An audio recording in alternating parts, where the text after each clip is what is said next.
साई भगत जी, आप जी कह रहे हैं कि यदि संत रामपाल जी महाराज जी स्वयं ही कबीर परमात्मा थे या हैं, तो 1997 के सत्संग में या अन्य सत्संगों में उन्होंने ये बात क्यों कही कि मुझे कबीर परमात्मा दिन के 10 बजे मार्च 1997 में आके मिले, कुछ समय के लिए मुझे आके मिले, मुझे दर्शन दिए और कुछ दिशा निर्देश दिए और अंतर ध्यान हो गए।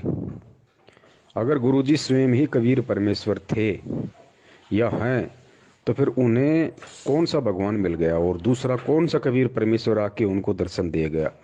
ये बात आप कह रहे हैं कि मुझे समझ में नहीं आई।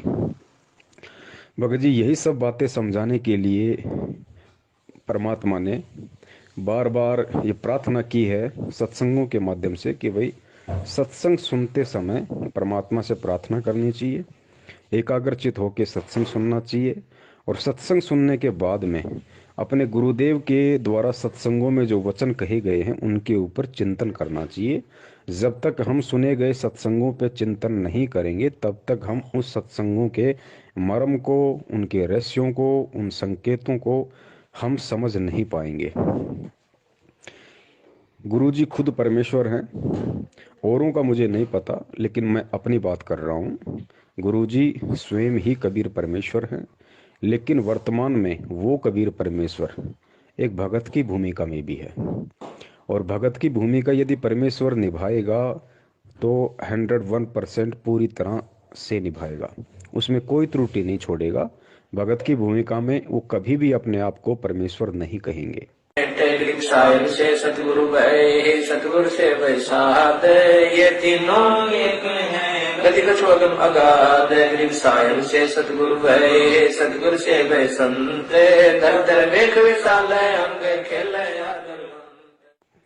तो 1997 में गुरुजी के द्वारा अपने आप को ये कहना कि मुझे कबीर परमेश्वर मिले, आप कह रहे हैं इसमें कितनी सच्चाई है? भगत जी, इसमें -0% भी सच्चाई नहीं है और ये बहुत बड़ा सच भी है। दोनों बात कैसे? भगत की भूमिका में तो परमेश्वर ने अपने आप को अलग रखते हुए कह दिया कि 1997 में मुझे कबीर परमात्मा मिले। भगत जी, अगर वो परमात्मा अंतर्यामी मालिक अगर ये बात ना कहे कि 1997 में मुझे कबीर परमात्मा आके मिले, दर्शन दिए, दिशा निर्देश दिए और अंतर ध्यान हो गए, तो आप खुद विचार कीजिए भगत जी। सत्सेवकों को छोड़कर, और सत्सेवकों में भी कुछ ही सत्सेवक हैं जो अपनी अंतरात्मा से, अपने हृदय से गुरु जी को कबीर परमात्मा मानते हैं। बाकी ठीक है, साध संगति शुरू हुई है, धीरे धीरे उसका रंग चढ़ेगा। आज अगर धीरे धीरे मानने लगे हैं तो कल को हृदय से स्वीकार भी करेंगे। अगर गुरुजी ये बात 1997 में अपने आप को छुपाते हुए ना कहते कि मुझे कबीर परमात्मा आके मिले, तो भगत जी विचार करो, मैनेजमेंट के पीछे लगी हुई 70% संगत जो आज भी उनका जन्मदिन मना रही है, आप ये तो मानते हो ना कि 1997 में तो भाई कबीर परमात्मा मिले और 1997 में गुरुजी की आत्मा को सतलोक भेज दिया और संत रामपाल जी के शरीर में या उनके शरीर का उपयोग वो कबीर परमेश्वर स्वयं कर रहा है। यानी कहने का मतलब ये कि 1997 से धरती पे कबीर परमात्मा है संत रामपाल जी के रूप में, और संत रामपाल जी की आत्मा 1997 में सतलोक चली गई। ये बात आपके अच्छे से समझ में आ रही है, लेकिन ये बात भगत जी मैनेजमेंट के समझ में क्यों नहीं आ रही? ये बात मैनेजमेंट के पीछे हुए लोगों के समझ में नहीं आ रही। अगर ये बात भी आज उन लोगों को समझ में आ जाती कि भाई चलो ठीक है, संत रामपाल जी का जन्म हुआ है, वो माँ के पेट से आए हैं मैनेजमेंट के अनुसार, उनके पीछे लगे हुए लोगों के अनुसार, लेकिन वो लोग ये तो मानते हैं ना कि 1997 में उनकी आत्मा को सतलोक भेज दिया। अगर वो ना मानेंगे तो सबसे बड़ा सबूत हमारे पास में है, उनको उसके बाद मानना पड़ेगा। संध्या आरती के सबसे लास्ट में आता है, तेरा रामपाल अज्ञान किया सतलोक का वासी।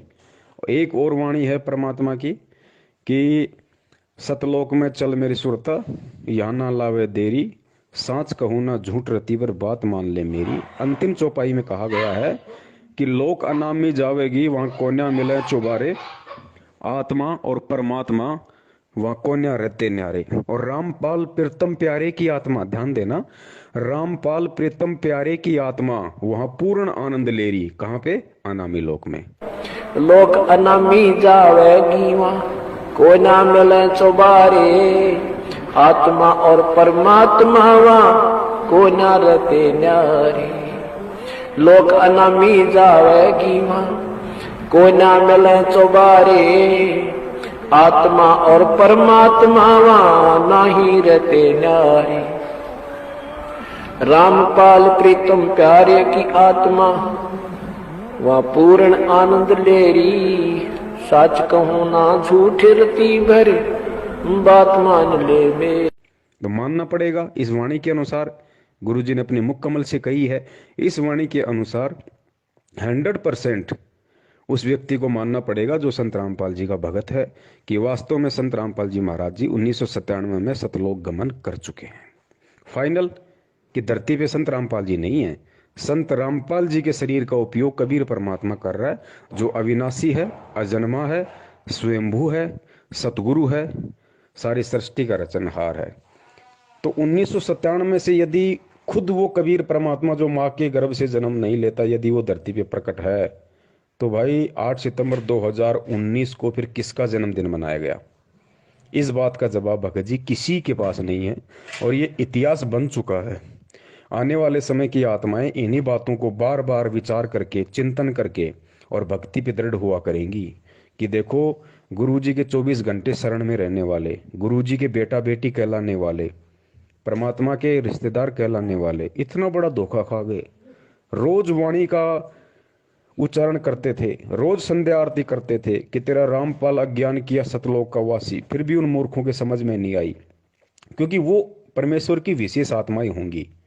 वो आप और हमारी तरह इतना मूर्ख नहीं होंगी, इतनी नीच नहीं होंगी, जो 1000 बार समझाने पर भी उनके समझ में नहीं आएगी। वो मिनी सतलोक में बैठी हुई वो आत्माएं होंगी जो आज वहाँ बीज रूप में हैं, और कल को परमेश्वर उन्हें सबको नीचे लेके आएंगे। वो बिल्कुल परिपक्व आत्माएं हैं। तो उन आत्माओं को ये सब बातें समझने में बिल्कुल भी समय नहीं लगेगा, क्योंकि उनके संस्कार बहुत मजबूत होंगे। जिस प्रकार 650 साल पहले आप और हमें बिल्कुल समझ में नहीं आया जब परमात्मा हाथी पे बैठ के गंगा जल की बोतल मुंह के लगा के और अपनी बेटी के कंधे पे हाथ रख के सरेआम बाजार में जा रहे थे, उस समय हमें समझ में नहीं आया। लेकिन जैसे ही हमारे भक्ति संस्कार कुछ मजबूत हुए और आज हमें जब परमात्मा वो कहानी बताते हैं, तो हम सिर पे थप्पे मारते हैं, हम कितने मूर्ख थे, हम कितने मंद बुद्धि थे। हमने इतना भी विचार नहीं किया कि वो परमात्मा, वो कबीर परमेश्वर जो इतना अच्छा ज्ञान देगा, लोगों की बुराइयां छुड़वाएगा, है, मुख से बेटी बेटी कहेगा, और उसी बेटी को फिर मतलब बुरी नज़र से देखेगा। जो दूसरों की शराब छुड़वा रहा है, क्या वही परमात्मा खुद शराब पिएगा? भगत जी, हमें उस समय समझ में नहीं आ रही थी, लेकिन आज समझ में आ रही है। क्यों? क्योंकि आज हमारे भक्ति संस्कार मजबूत हो चुके हैं। बीच में भी हो सकता है हमें परमात्मा ने अपनी शरण में लिया हो, ज्ञान दिया हो, भक्ति करवाई हो बीच बीच में, तो वो संस्कार हमारे बने, और संस्कार बने तो आज हम 650 साल से ज्यादा इस भगवान और भक्ति को समझने के लायक हुए। ठीक इसी प्रकार जो गलतियां वर्तमान में मैनेजमेंट कर रहा है, उसके पीछे लगी संगत कर रही है। इन गलतियों का जिक्र आने वाले समय की आत्माएं किया करेंगी, जिस समय आप और हम शायद नहीं होंगे। अगर परमेश्वर ने दया करी, मर्यादा में रहे, तो हम सतलोक में होंगे। तो 1997 में खुद यदि कबीर परमात्मा धरती पे है, तो फिर आज मैनेजमेंट ने किसका जन्मदिन मना दिया? क्या उन्होंने परमात्मा को मानुष साबित नहीं कर दिया? क्या उन्होंने ये साबित नहीं कर दिया कि हमें 2 कौड़ी का भी ज्ञान नहीं हुआ? क्या उन्होंने ये साबित नहीं कर दिया कि परमात्मा के परिवार में जन्म लेने से, या परमात्मा के रिश्तेदार बन जाने से, या 24 घंटे परमात्मा के चरणों में रह के बड़े बड़े सेवादार कहलाने से ये ज्ञान समझ में नहीं आता? ये ज्ञान समझ में आता है अपने मजबूत भक्ति संस्कारों से। और यदि मजबूत भक्ति संस्कार ना हो, और यदि साध संगति सच्ची मिल जाए, साध संगति यदि पक्की मिल जाए, तो ये संस्कार मजबूत हो जाते हैं। तो भगत जी, गुरु जी जो अपने लिए कह रहे हैं कि मुझे 1997 में परमात्मा मिले, तो वो झूठ नहीं बोल रहे भगत जी, लेकिन उस बात में सच्चाई भी नहीं है। क्यों नहीं है? क्योंकि वो सोच छल छिद्र की श्रेणी में आता है। वो सोच छल छिद्र की श्रेणी में आता है, झूठ नहीं है। जिस प्रकार धर्मदास जी को परमात्मा 650 साल पहले बार बार कहा करते थे कि धर्मदास, मैं तो उस परमात्मा का भेजा हुआ संत हूँ भाई, मैं तो उसका संदेशवाहक हूँ। परमात्मा तो सत्य पुरुष है जो सत्यलोक में रहता है। कबीर नाम भी नहीं बताया धर्मदास को कि परमात्मा का नाम कबीर है। परमात्मा तो सत्य पुरुष है जो सत्यलोक में रहता है। अगर ये कह देते कि परमात्मा का नाम तो कबीर है, तो कबीर रूप में तो परमात्मा खुद आए हुए थे कबीर नाम से, तो धर्मदास वैसे स्वीकार नहीं करता कि मुंह पे बोल रहा है, मेरे सामने खड़ा है, मेरे जैसे अडवांस का है, और कहता है परमात्मा की देह नहीं होती, वो तेज पुंज का शरीर है, वो विदेह है, और खुद अपना नाम कबीर, और कह रहा है परमात्मा का नाम कबीर। धर्मदास जिंदगी में स्वीकार नहीं करता। विधेय इसलिए कहा इसको कि जैसे परमात्मा का भी शरीर था और धर्मदास का भी शरीर था, लेकिन परमात्मा विधेयी कहा करते, विलक्षण देही थी उनकी, साकार हैं, थे भी हैं भी, उस समय प्रकट थे, अब भी है। और इसी प्रकार इस मंत्र को विधेय मंत्र का, तो उसको समझाने के लिए परमात्मा ने सोच छल छिद्र करना पड़ा कि भाई धर्मदास, मैं तो उसका भेजा हुआ संदेशवाहक हूँ भाई, परमात्मा तो सत्य पुरुष है जो सतलोक में रहता है। तो झूठ थोड़ी बोल रहे थे भगत जी, परमात्मा उस प्यारी आत्मा को समझाने की कोशिश कर रहे थे। एक और उदाहरण आपको देता हूँ ठीक इसी प्रकार। गुरुदेव ने सत्संग में बताया था आदरणीय गरीबदास जी महाराज जी के विषय में, कि जब पंजाब का और राम राय, जिसको झुमकरा भी कहा जाता है, झुमकरा का अंग भी है सतग्रंथ साहिब में, तो पंजाब से चल के और राम राय जी उर्फ झुमकरा गरीबदास जी महाराज जी के दर्शन करने के लिए छुड़ानी आए। वो संत दर्शन को इतने ज्यादा तड़प रहे थे, घर वालों से आके कहा कि भाई महाराज जी कहाँ हैं, दर्शन करने।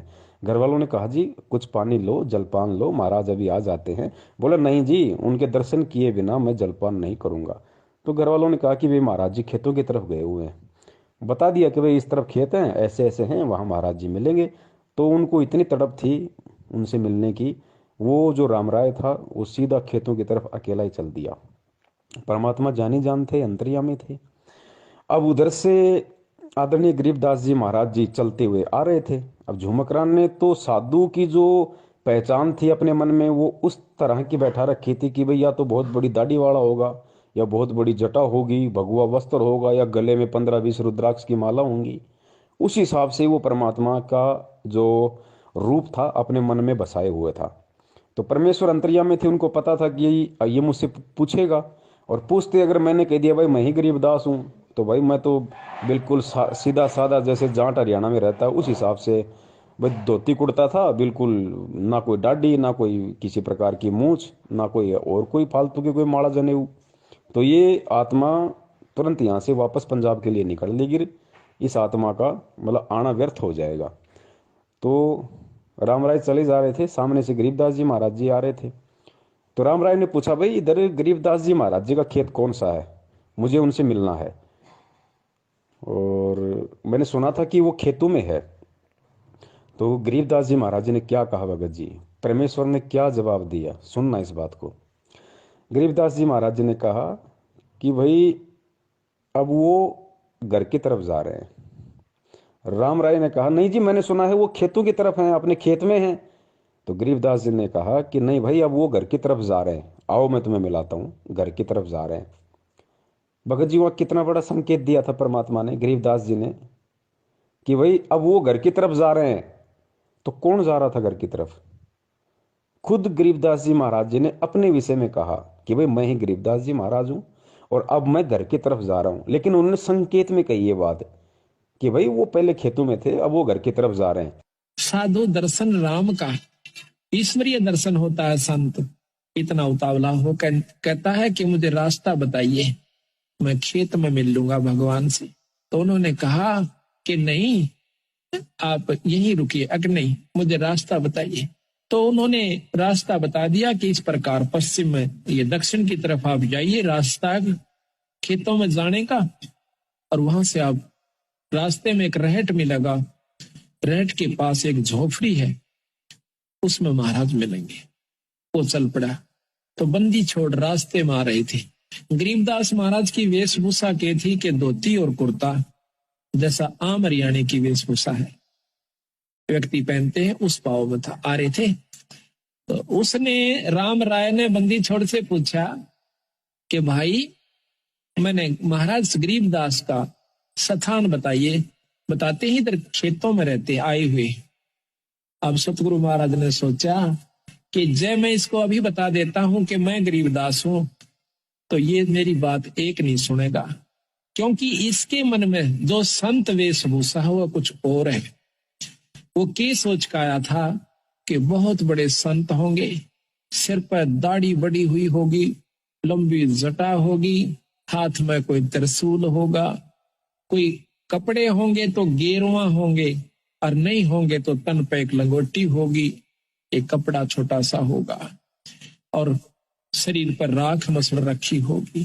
तो सतगुरु ने सोचा कि कहीं इस बेचारे का आना असफल ना हो जाए।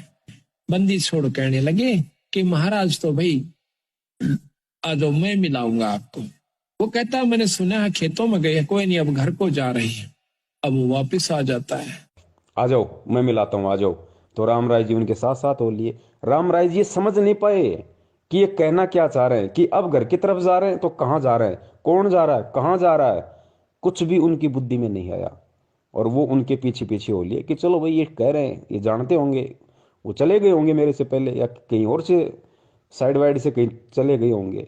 तो भगत जी ये संकेत हमने समझना है। तो क्या गरीबदास जी महाराज जी वहां पे झूठ बोल रहे थे? उन्होंने झूठ नहीं बोला भगत जी, क्योंकि वो स्वयं परमात्मा थे। और स्वयं उन्होंने कहा कि अब वो घर की तरफ जा रहे हैं, पहले खेतों में थे अब घर की तरफ जा रहे हैं। अब राम राय नहीं समझ पाया इस बात को, तो भगत जी उसमें परमात्मा का क्या दोष?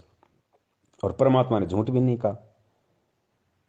तो भगत जी इसी प्रकार सन 1997 में परमात्मा ने उन आत्माओं के अंदर भक्ति की एक अलग जगाने के लिए, भगवान पे विश्वास बनाए रखने के लिए, कि मालिक को पता था कि सत्सेवकों को छोड़ के, जो मेरे ज्ञान आधारी बच्चे हैं उनको छोड़ के बाकी जो संगत है वो काल प्रेरित होगी और मैनेजमेंट खुद उनका संचालन करेगा। अगर ये 1997 वाली बात यदि आज मैंने सन 2005 में गहरी नजर गीता में पेज नंबर 538 पे शायद अगर मैंने नहीं लिखी, तो जो मैनेजमेंट के पीछे लोग लगे होंगे उस समय, वो भी मुझे बिल्कुल परमात्मा नहीं मानेंगे, वो कभी मुझे परमात्मा के रूप में स्वीकार नहीं करेंगे। कम से कम वो 1997 वाली उस घटना को पढ़ के थोड़ा बहुत तो यकीन कर लेंगे कि भाई हाँ, संत रामपाल जी तो भगवान नहीं थे, वो तो 1997 में सतलोक चले गए, 1997 के बाद उनके रूप में कबीर परमात्मा है। तो गुरुजी ने सोचा चलो किसी ने किसी बात को आधार बना के तो ये कम से कम मुझे परमात्मा माने, मुझे परमात्मा के रूप में स्वीकार करें, ताकि मैं इन पे दया दृष्टि रखूं, ये भक्ति से जुड़े रहें और जुड़े रहेंगे। इतना मान के भी कि 1997 में संत रामपाल जी चले गए और आज उनके रूप में कबीर भगवान धरती पे है, अगर इतना भी मान लेंगे ये, तो फिर भी और मेरे पीछे लगे रहेंगे, तो धीरे धीरे धीरे धीरे इनके संस्कारों को मजबूत करूंगा। तरीका कोई भी अपनाऊंगा, स्वयं प्रेरणा करूंगा या सत्सेवकों के माध्यम से, साध संगति के माध्यम से संदेशा पहुंचाऊंगा, कुछ भी करूंगा। ये परमेश्वर की भगत जी सोच छल छिद्र होते हैं। और दास ने पहले ही बताया था, अगर 1951 में यदि संत रामपाल जी महाराज जी परमात्मा नहीं होते, पहली बात तो ये कि परमात्मा कोई आगे जाके परमात्मा नहीं बनता भगत जी। परमात्मा अजन्मा होता है, परमात्मा आदि अंत एक समान होता है। अगर किसी को लगता है कि 1997 में ही संत रामपाल जी के रूप में धरती पे कबीर परमात्मा प्रकट है, तो ये उनकी बहुत बड़ी गलतफहमी है, क्योंकि परमात्मा परमात्मा होता है और वो परमेश्वर 8 सितंबर 1951 से ही कबीर परमात्मा है। अगर वो 8 सितंबर 1951 से ही कबीर परमात्मा नहीं होते, तो भैया 8 सितंबर 1971 को जय गुरुदेव के पंथ संचालक श्री तुलसीदास जी ने जो भविष्यवाणी की थी, कब की थी? 1971 में, कि आज वो महापुरुष जो विश्व पटल पे भारत के मानचित्र को बदल के रख देगा, जिसका एक झंडा होगी, जिसकी एक भाषा होगी, आज वो महापुरुष पूरे 20 वर्ष का हो चुका है।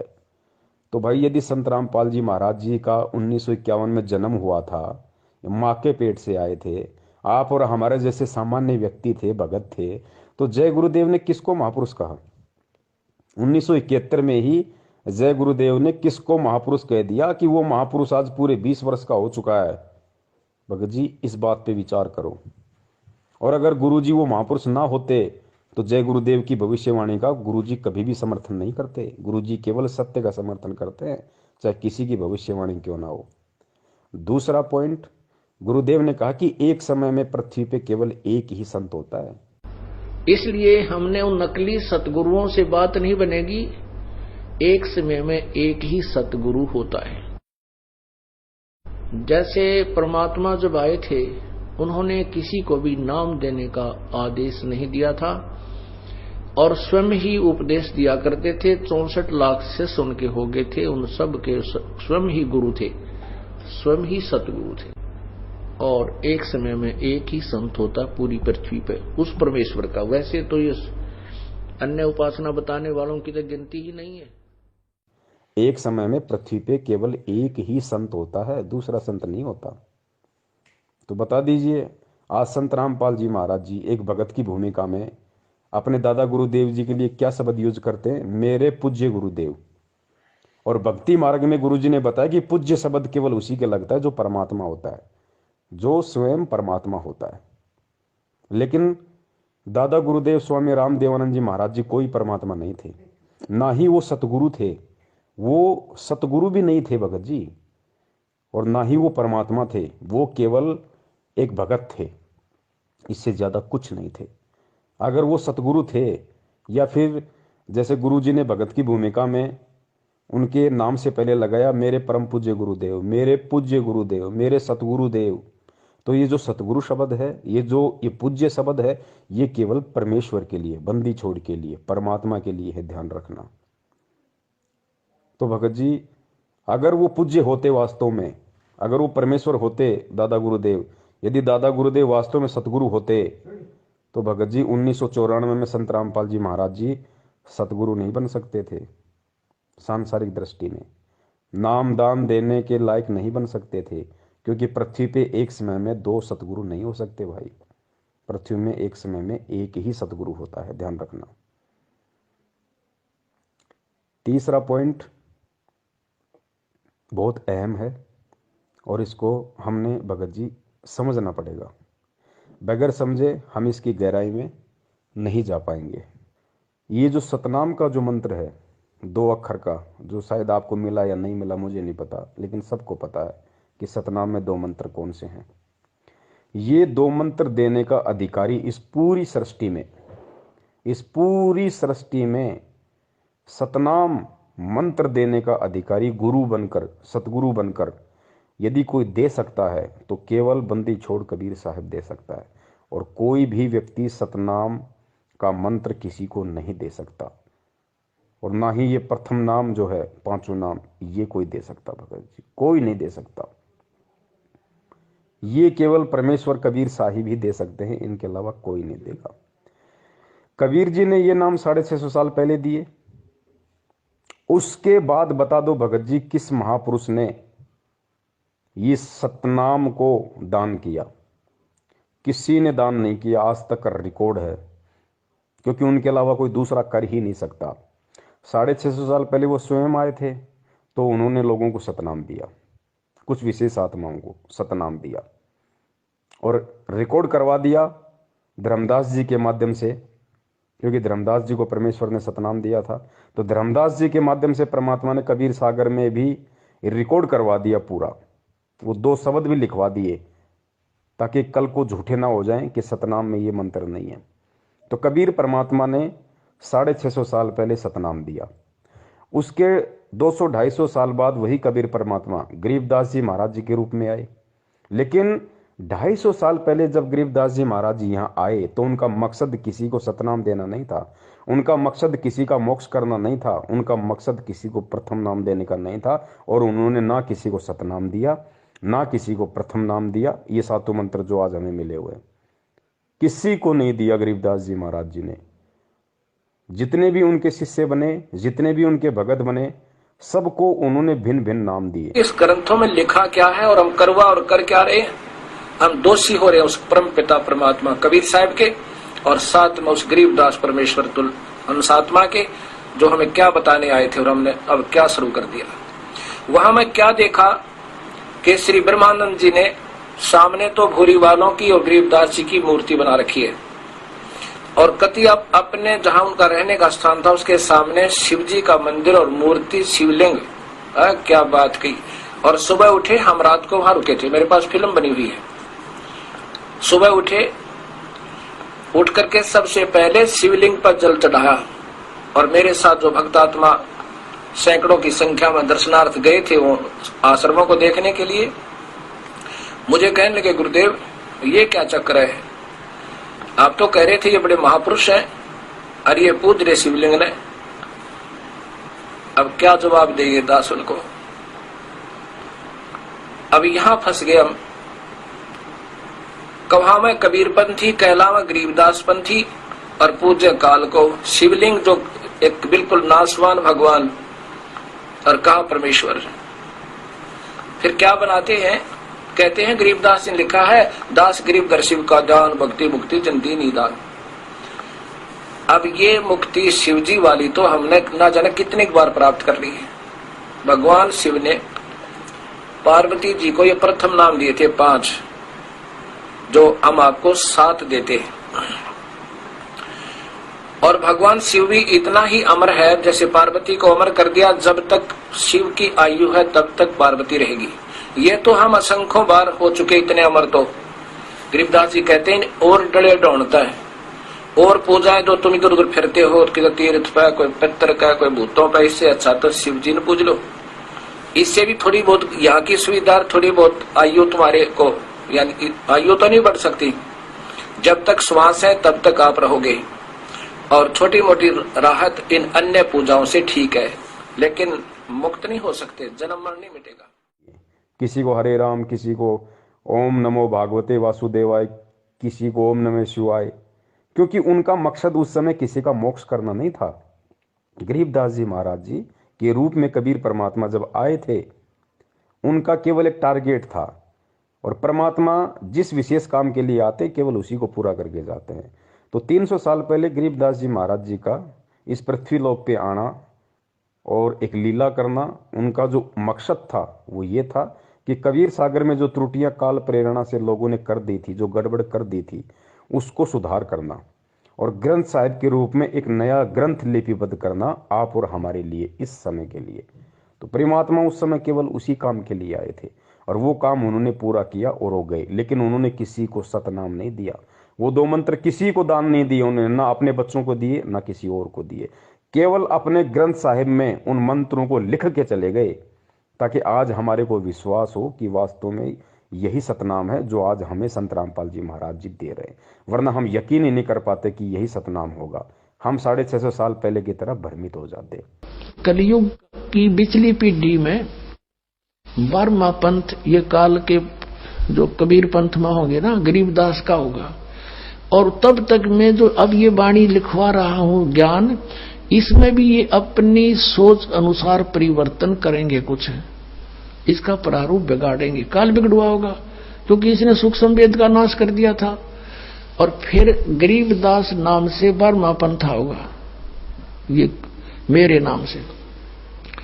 उसमें मेरी महिमा की वाणी को मैं पुनर् यथार्थ रूप में प्रकट करवाऊंगा, और वो वाणी इतनी प्रसिद्ध नहीं होएगी, लोग उसको छेड़छाड़ नहीं करेंगे। और गरीबदास ने आदेश दे दिया था उस लिखने वाले को कि जो मैं बोलूं उतना ही लिखेगा, और इसमें कोई छेड़छाड़ करेगा उसकी दुर्गति हो जाएगी। तो भगत जी गरीबदास जी महाराज जी ने भी किसी को सतनाम नहीं दिया, वो 2 मंत्र नहीं दिए। और आज वर्तमान में संत रामपाल जी महाराज जी और कबीर साहिब जी के बीच में जितने भी महापुरुष हुए हैं जिनका जिक्र गुरु जी करते हैं, चाहे धर्मदास जी हो, चाहे गरीबदास जी हो, चाहे नानक जी हो, मलुकदास जी हो, घीसा दास जी हो, कितने भी महापुरुष हुए हैं भगत जी, उन सबको परमात्मा ने ये सतनाम दिया, लेकिन उनमें से किसी को भी आगे सतनाम को दान करने का आदेश नहीं दिया। आदरणीय नानक जी भी, क्योंकि नानक जी तो नाम दे ही नहीं सकते थे, लेकिन जब बेई नदी से परमात्मा उनको सतलोक ले गए तो वही पुनकर्मी आत्मा थी परमात्मा की, मालिक ने उसी समय उनको सतलोक में बैठा दिया था। उसके बाद में जब वापस वो आए तो नानक जी नहीं थे, कालूराम मेहता का बेटा नहीं था भगत जी, स्वयं कबीर परमात्मा नानक जी के रूप में धरती पे मौजूद है। और नानक जी कितने वर्ष तक रहे, उतने वर्ष तक परमात्मा ने नानक जी के रूप में लीला की। नानक जी के वो शरीर, वो चोला धारण किया परमात्मा ने, नानक जी वाला, और पूरे समय उन्होंने लीला की। और नानक जी के रूप में भी वो कबीर परमात्मा वाहे गुरु नाम देता रहा, लेकिन सतनाम किसी को नहीं दिया। लेकिन आज हमें विश्वास हो कि वास्तव में यही सतनाम है, नानक जी के माध्यम, मतलब नानक जी के रूप में उन्होंने गुरु ग्रंथ साहिब में वो मंत्र लिख दिए ताकि हमें आज हमें विश्वास हो। श्री नानक साहब जी को कबीर परमात्मा मिले थे, पूर्ण ब्रह्म मिले थे, उनको नाम दिया था, जाप करने का आदेश दिया था कि तुम स्वयं जप करो, लेकिन उनको आगे किसी को देने का अधिकार, ये मंत्र देने का अधिकार नहीं दिया था। हाँ, क्योंकि जैसे उन्होंने कहा वाहे गुरु जपो, वाहे गुरु हे भगवान हे परमात्मा, इससे क्या रहा कि आत्मा में भगवान की चाह बनी रही। अब बहुत सारे भाई कहते हैं भाई ये कैसे हो सकता, नानक जी के रूप में कबीर परमात्मा, ये तो नहीं हो सकता, हमने गुरु जी के मुख से सुना ही नहीं। अरे गुरु जी नहीं बताएंगे भाई, गुरु जी ने जो बताना था वो सब कुछ खोल के बता दिया। अब गुरु जी के सत्संगों का निष्कर्ष आपने निकालना पड़ेगा। गुरु जी ने कई बार आपने सुना होगा कि नानक जी बाला और मर्दाने को श्रीलंका ले गए घुमाने के लिए अपनी सिद्धि शक्ति से। फिर जैसे सिद्धि शक्ति का जिक्र आया तो गुरु जी ने क्या कहा कि भाई देखो, जो सतलोक में जाता है ना, जिसको परमात्मा सतलोक में लेके जाते हैं जिस आत्मा को, और सतलोक तो सिद्धियों का भंडार है, और जब वो आत्मा यहाँ आती है तो कुछ सिद्धियां ऑटोमेटिक उस आत्मा से चिपक जाती हैं। तो उन्हीं सिद्धियों के कारण नानक जी ने उनको अंतर ध्यान किया, इतनी लीलाएं की अपने सारे जीवन में, क्योंकि वो सिद्धियां उनके चिपक के आ गई थी। ठीक है, ये हमें गुरुजी बताते हैं, आपको भी अच्छे से पता है। और उन्हीं सिद्धियों के बलबूते पे उन्होंने अपनी सारी लीलाएं की, चमत्कार किए। तो भगत जी यहाँ पे हमने निष्कर्ष निकालना पड़ेगा गुरु जी के सत्संग का, समझना पड़ेगा परमात्मा के उस संकेत को। नानक जी को परमात्मा सशरीर तो लेके नहीं गए थे सतलोक में, लेके तो उनकी आत्मा को गए थे। शरीर तो बेई नदी में ही परमात्मा ने कहीं छुपा रखा था, उधर जंगल वंगल में। नानक जी की आत्मा को परमात्मा सतलोक लेके गए। और फिर क्या, फिर गुरु जी ने कहा कि ये ऑटोमेटिक सिस्टम है, ये जो सतलोक में आत्मा जाएगी ऑटोमेटिक उसके कुछ सिद्धियां चिपक जाती है, वो नीचे आ जाती है। ठीक है जी, अगर हम इस बात को सत्य माने, ये सोशल छिद्र है परमात्मा का, झूठ नहीं कहा परमेश्वर ने, ये सोशल छिद्र है। अगर हम ये मान के चलें कि वास्तव में नानक जी की आत्मा के वहां से सिद्धियां चिपक के आ गई ऑटोमेटिक, और उन सिद्धियों का प्रयोग नानक जी ने किया, तो भाई मुझे एक बात बताइए, आज हजारों भक्तों के ऐसे ऐसे इंटरव्यू है जो ये कहते हैं कि भाई मेरी आत्मा को गुरुजी सतलोक ले गए, मुझे सारे ब्रह्मांड दिखाए। बहुत सारे तो ऐसे कहते हैं मुझे गुरुजी ने सतलोक में आम खिलाया, मुझे केला खिलाया, मैं ऐसे गया, मैं ऐसे पहाड़ों में घूमा, पहाड़ों के अंदर से गया, मैं सोचा मरूंगा लेकिन मैं तो पहाड़ के अंदर से निकल गया। तो आज गुरुजी, और आज हम जिन जिन भक्तों का इंटरव्यू सुनते हैं जो सतलोक के दर्शन करके आए हैं, तो गुरुजी सशरीर तो उनको भी नहीं लेके गए, उस भगत की आत्मा को ही लेके गए ना। सशरीर तो गुरुजी लेके नहीं जाएंगे, नानक जी की भी आत्मा लेके गए। और आज हमारे जो सैकड़ों भगत भाई हैं जो कहते हैं कि मैं सतलोक देख के आ गया, मुझे गुरुजी ले गए, उनकी भी आत्मा को ही लेके गए। तो भाई एक बात बताइए मुझे, आज जो हजारों भगत ये दावा करते हैं कि मुझे गुरुजी सतलोक दिखा के लाए हैं, और यदि वहां का ऐसा कोई ऑटोमेटिक सिस्टम है कि आत्मा जब वहां जाती है तो उसकी सिद्धियां चिपक जाती हैं, तो हमारे वालों की क्यों नहीं चिपकी? ये जो हजारों भगत जो इंटरव्यू देते हैं, इनकी एक भी सिद्धि क्यों नहीं चिपकी? ये अपनी आत्मा के कोई तेल लगा के गए थे क्या जो वहीं पे वो फिसल गई? इनकी क्यों नहीं चिपकी भाई वो सिद्धियां? और मान लो अगर भगत की सिद्धियां चिपक भी गई तो इस भक्ति का विधान है वो सिद्धियों का यूज नहीं कर सकता। सिद्ध महल में सिद्ध चौबीसा, हंस भी छोड़े विश्व बीसा, ये गुरु जी की वाणी है। बार बार परमात्मा बताते हैं कि इस भक्ति के करने से तुम्हारे अंदर 24 सिद्धि आ जाएंगी, लेकिन भगत ने उसका प्रयोग नहीं करना।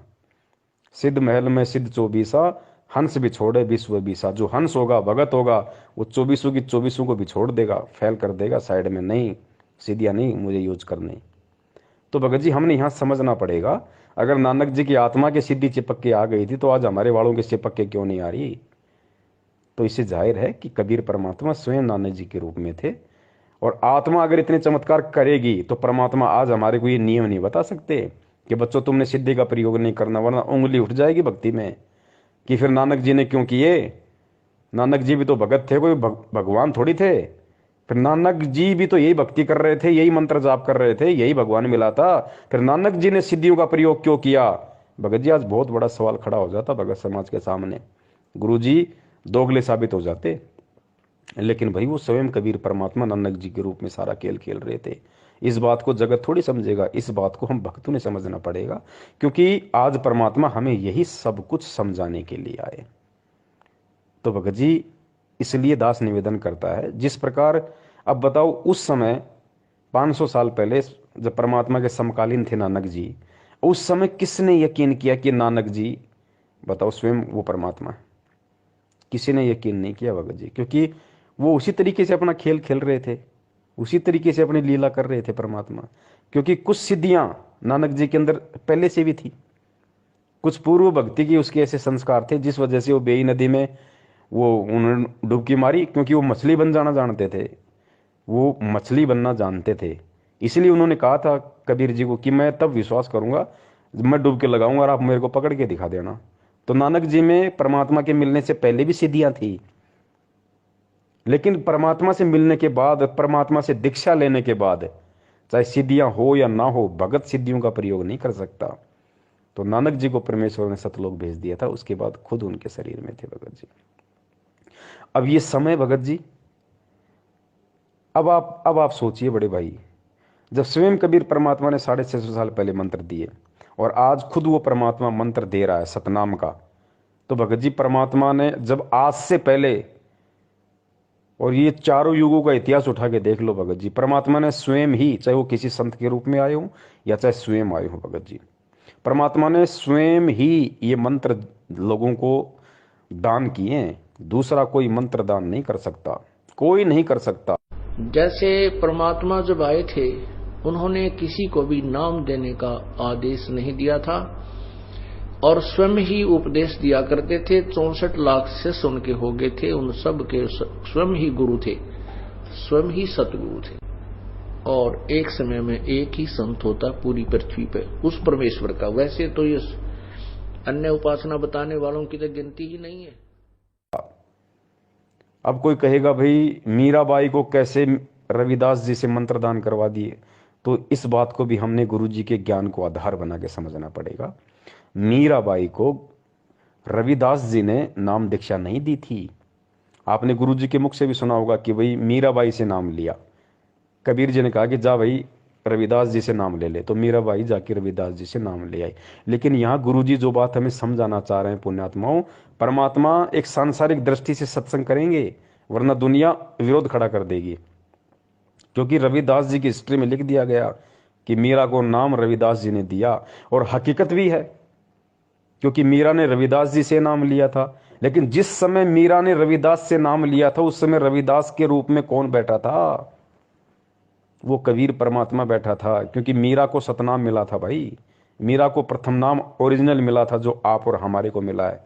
भले आगे पीछे के 2 मंत्र ना मिले हों प्रथम नाम के, लेकिन बीच के 5 नाम और सतनाम मीरा को मिले थे। तो ये कौन दे सकता है ये नाम? ये रविदास नहीं दे सकता था, वो भगत था। कबीर परमात्मा ने वो नाम दिए भाई, कबीर परमात्मा ने। रविदास जी को तो मालूम भी नहीं मैंने कब मीरा को नाम दे दिया, कब क्या लीला हो गई। ठीक इसी प्रकार जिस प्रकार पांडवों का यज्ञ सफल करने के लिए परमात्मा ने अपने भगत सुपथ सुदर्शन में प्रेरणा करके और 15 दिन के टूर पे भेज दिया, और स्वयं झोपड़ी में सुपथ सुदर्शन जी का रूप बना के परमात्मा बैठ गया और जाके पांडवों की यज्ञ सफल कर दी। और सुपथ सुदर्शन को आजीवन नहीं पता चला कि मेरे रूप में परमात्मा पांडवों का यज्ञ सफल करके आ गए। अब दुनिया क्या समझ रही है कि सुपथ सुदर्शन ने, उस वाल्मीकि ने, उस भगत ने पांडवों का यज्ञ सफल किया, पांडवों का यज्ञ बजाया। लेकिन सत्संग क्या कह रहे हैं, तत्व ज्ञान क्या कह रहा है, ज्ञान आधार क्या कह रहा है कि सुपथ सुदर्शन नाम के उस भगत ने नहीं, उसके रूप में स्वयं कबीर परमात्मा ने पांडवों का यज्ञ बचाया। तो ठीक इसी प्रकार मीरा को नाम दीक्षा स्वयं कबीर परमात्मा ने रविदास जी का रूप बना के दी थी। वो जो जितनी भी लीलाएं की परमेश्वर ने, घटोती में गंगा भी जो निकली थी कि ये ले जा भाई, ये गंगा माई में डाल देना मेरे नाम का, वो भी उस समय कबीर परमात्मा ही ने ही रविदास जी का रूप बना के उस पंडित को दिया था। वो 700 ब्राह्मणों का जो जनेऊ परमात्मा ने रविदास जी के रूप में तोड़ा, वो रविदास ने नहीं तोड़ा, स्वयं कबीर परमेश्वर ने। उनको तो पता भी नहीं परमात्मा कब क्या खेल खेल रहा है, वो तो अपना नॉर्मल सा जीवन जी रहा था। तो भगत जी हमने इन बातों को समझना पड़ेगा। जब उन रूपों में भी कबीर परमात्मा ने ही नाम दिया, तो भगत जी सन 1994 से ये सतनाम और प्रथम नाम का दान इस धरती पे कौन कर रहा है? 1994 से कौन कर रहा है? अगर आपको लगता है कि 1997 में संत रामपाल जी सतलोक चले गए और 1997 से कबीर परमात्मा धरती पे है, तो फिर 1994 में भगत जी सतनाम किसने दिया लोगों को? प्रथम नाम किसने दिया लोगों को, जो नाम कबीर जी के अलावा कोई दे ही नहीं सकता? जैसे परमात्मा जब आए थे, उन्होंने किसी को भी नाम देने का आदेश नहीं दिया था और स्वयं ही उपदेश दिया करते थे। 64 लाख शिष्य उनके हो गए थे, उन सब के स्वयं ही गुरु थे, स्वयं ही सतगुरु थे। भगत जी इन सब बातें ये सांकेतिक हैं। भगत जी अगर सभी व्यक्ति, सभी आत्माएं, गुरु से नाम लेके सभी भगत अगर इस गहरे संकेत को यदि समझ जाएं, यही तत्व ज्ञान है। गुरु जी ने क्या बताया बच्चों? तत्व ज्ञान क्या होता है? जिसका कोई निष्कर्ष निकले। जैसे दूध होता है, दूध को लाए, उसको गर्म किया, उसको जिमाया, जामन डाल के उसका दही बना, फिर उसको मथा, फिर उसमें छाछ अलग निकलेगी, फिर उसके अंदर घी निकलेगा, फिर उस घी को गर्म किया जाता है, फिर उसका मैल निकाला जाता है और फिर उस घी को किसी बोतल में बंद किया जाता है और फिर वो रत्न बराबर हो जाता है, वो 50 साल खराब नहीं होता। तो ऐसे भगत जी ये तत्व ज्ञान का निष्कर्ष आज गुरु जी के सत्संगों को आधार बना के, उनके ज्ञान को आधार बना के आज भगत जी हम भक्तों ने स्वयं करना पड़ेगा। आज परमात्मा जबरदस्ती नहीं करेगा भगत जी, परमात्मा जबरदस्ती नहीं समझाएगा। अब ये सार भगत जी हम भक्तों ने निकालना पड़ेगा। यही तत्व ज्ञान है। इसीलिए परमात्मा ने बिचली पीढ़ी का समय चुना और इसीलिए परमात्मा ने आज हमारे को अक्षर ज्ञान करवाया, ये शिक्षा दी, इसीलिए दिए भगत जी। आज भी परमात्मा चोटी पकड़ के खाना नहीं खिलाएगा। मालिक ने खाना सामने रख दिया, खाना हमने पड़ेगा कि क्या हमारे लिए उचित है, क्या हमारे लिए अनुचित है। अपने आत्माओं, दास का उद्देश्य ये केवल राम कथा सुनाना नहीं है, आपको विद्वान बनाना है ताकि आप मार ना खा जाओ, भविष्य में फिर काम ना बिगड़ जाए। और बहुत आसान तरीके से आपको समझाया जा सकता है। 1 बार 2 बार 100 बार बताऊंगा, अपने आप हृदय समा जाएगी आपके। इस झूठ को हमने लाखों बार सुन लिया तो सच्ची होगी, सत्य को भी सैकड़ों बार सुनोगे अपने आप। सत्य तो है ही सत्य, या तो ऐसा जगह बना देगी फिर कोई टस से मस नहीं कर सकता। तो आज हर स्थिति में भगत जी परमेश्वर को दोष नहीं दिया जा सकता। जो लोग कहते हैं ना कि पवन गुरुद्रोही, फलाने गुरुद्रोही, मैनेजमेंट गलत या सत्सेवक सही, ठीक इसी प्रकार ये निर्णय संगत ने स्वयं करना पड़ेगा। इस ज्ञान को आधार बना के गुरु जी के भरोसे बैठोगे, मूर्खता में रहोगे। जिस प्रकार परमात्मा ये गहरे गहरे संकेत नहीं बता रहे, ये कह के छोड़ दिया कि 1997 में मेरे को कबीर परमात्मा मिले, लेकिन निष्कर्ष निकालने वालों ने, गोताखोरों ने गोता मार के वो हीरे मोती समुद्र के नीचे से उठा के ले आए। उन लोगों ने ज्ञान आधार से और निष्कर्ष निकाल लिया कि 1997 में परमात्मा धरती पे आया या 8 सितंबर 1951 को ही परमात्मा धरती पे आ गया था। और जो भी रामपाल नाम का जो व्यक्ति था, उसको उसी क्षण उस आत्मा को परमात्मा ने सतलोक भेज दिया था। अगर वो आत्मा ना होती, अगर वो माँ के गर्भ से जन्म लेके ना आती, तो आज ये शब्द भी नहीं बोलते गुरुदेव कि तेरा रामपाल अज्ञान किया सतलोक का वासी। वो विशेष आत्मा जो भी थी परमात्मा की, उसी क्षण इंद्रो माई के गर्भ से जन्म लेते ही परमेश्वर ने उसको सतलोक भेज दिया। मालिक ने, मालिक का तो सेकंडों का काम है, चुटकियों का काम है परमेश्वर का। तो अब बहुत सारे लोग कहेंगे भैया अगर वो आत्मा उसी समय सतलोक चली गई थी तो फिर इंद्रो माई ने फिर संत रामपाल जी का विवाह किया अनारो माई के साथ, और आत्मा तो उसी समय सतलोक चली गई। उसके बाद से उस शरीर में स्वयं कबीर परमात्मा, तो फिर अनारो माई को बच्चे पैदा किसने किए? अनारो माई को बच्चे कैसे हुए? कबीर परमात्मा तो संभोग करते ही नहीं। भगत जी यही भी हमने तत्व ज्ञान से ही हमने इसका निष्कर्ष निकालना पड़ेगा। भगत जी परमात्मा को हमने पहचानना पड़ेगा, परमात्मा की लीलाओं से आज हमने परिचित होना पड़ेगा। परमात्मा क्या नहीं कर सकता। परमात्मा भगत जी बिना आत्मा के शरीर को ऐसे चला दे जैसे आप और हम चल रहे हैं, बिना आत्मा के शरीर को। अरे जब सिद्धि शक्ति से बिना इंजन के लोगों ने पुष्पक विमान बना लिए थे, जिसमें ना डीजल डलता था, ना जिसमें ईंधन प्रयोग होता था, ना जिसके अंदर कोई पेट्रोल डलता था, वो पुष्पक विमान सिद्धि शक्ति से क्या नहीं हो सकते थे। बिना माता पिता के सहयोग से जब सीता के लिए वाल्मीकि जी ने और एक घास के तिनके से कुश बना दिया, जो रामचंद्र जी का दूसरा बेटा कहलाया था कुश, बताओ उसको वहां पे कौन सा संभोग क्रिया की गई थी सीता जी के साथ में? किसने संभोग क्रिया की थी भैया? किसने शारीरिक संबंध बनाए थे? कौन से माता पिता के रज और बीरज से वहां पे वाल्मीकि जी ने कुश को बनाया था? अरे गोरखनाथ जी का जन्म गोबर में हुआ, कौन से माता पिता के सहयोग से हुआ भैया? भगत जी परमात्मा कुछ भी कर सकता है, लोगों को कुछ नहीं लगेगा, दिखाई नहीं देगा क्या हो गया क्या नहीं हो गया। उनको तो ऐसा लगेगा जैसे बस आपस में सब कुछ चल रहा है नॉर्मली। परमात्मा क्या नहीं कर सकता? अरे आटा पीसने की चक्की है, सबको पता है, या तो हाथ से चलाओगे तब चलेगी, या जैसे वो पवन चक्की आती है भाई, वो बड़े बड़े पंख होते हैं, फिर हवा का वेग होता है, वो घूमता है, फिर नीचे उसके कोई सिस्टम लगता है, तब वो चक्की पीसेगी। तब या तो उससे लाइट बनेगी या उससे आटा पिसेगा। या आजकल जैसे मोटर आ गई, आप जब तक मोटर नहीं लगाओगे, लाइट नहीं लगाओगे, तब तक वो चक्की नहीं चलेगी, आटा नहीं पिसेगा। ये बिल्कुल सर्वदा सत्य है।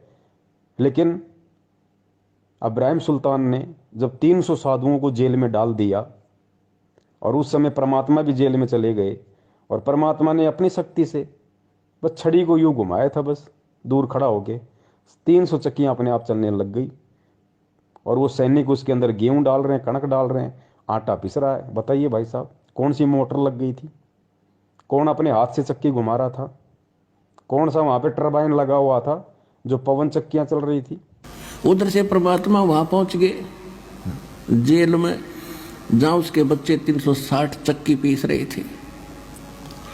अब वहां जाकर के उन पहरेदारों से कहा, पुलिस वालों से, कि भाई मेरी भी सजा कर दी तुम्हारे राजा ने। वो बोले तो अच्छा भला आदमी आप पे आ गया, कहाँ पे आ गया? मैं तो भाई राजा तो डर लग गया। बोला ठीक है बैठ अंदर। वो बैठा दिया और कहा ये चक्की पकड़। तो परमात्मा खड़े हो गए, कहने लगे भाई देखो, एक काम करेंगे हम, चाहे तो चक्की चलवा लो और चाहे इसमें तुम कणक डालो, एक काम तुम करोगे एक काम करेंगे। और सबको कह दिया बंद कर दो भाई। अब सैनिकों ने सोची अच्छा क्रांतिकारी है, इसने सटराई करवा दी। कहने लगे बात उन्हें सोची, पुलिस वाला ने सोची कि लाइन नसीब दे कराएंगे आज, पहले 2 घंटे 4 घंटे चक्की चलवाते थे, सारा दिन चलवाएंगे। कहा कि हम कनक डालेंगे और तुम चक्की चलाओ। परमात्मा बोले ठीक है, पोजीशन पकड़ो, आप आओ, सारे तैयार हो जाओ, कणक ले गए। एक अच्छा हो गए तैयार। परमात्मा एक सोटी ले रहे थे, डंडी सी, अपनी चक्की के उस डंडे का लगा दी, चल बच्चा पीस दे इनका आटा। तो वो सारी चक्की 360 की 360 कखा उठा दिया, जैसे बिजली वाली चल लग रहे हैं। अब उन सभी से कहा कि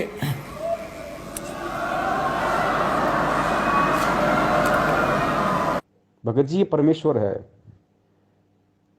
ये कुछ भी कर सकता है, असंभव शब्द इसकी डिक्शनरी में नहीं है।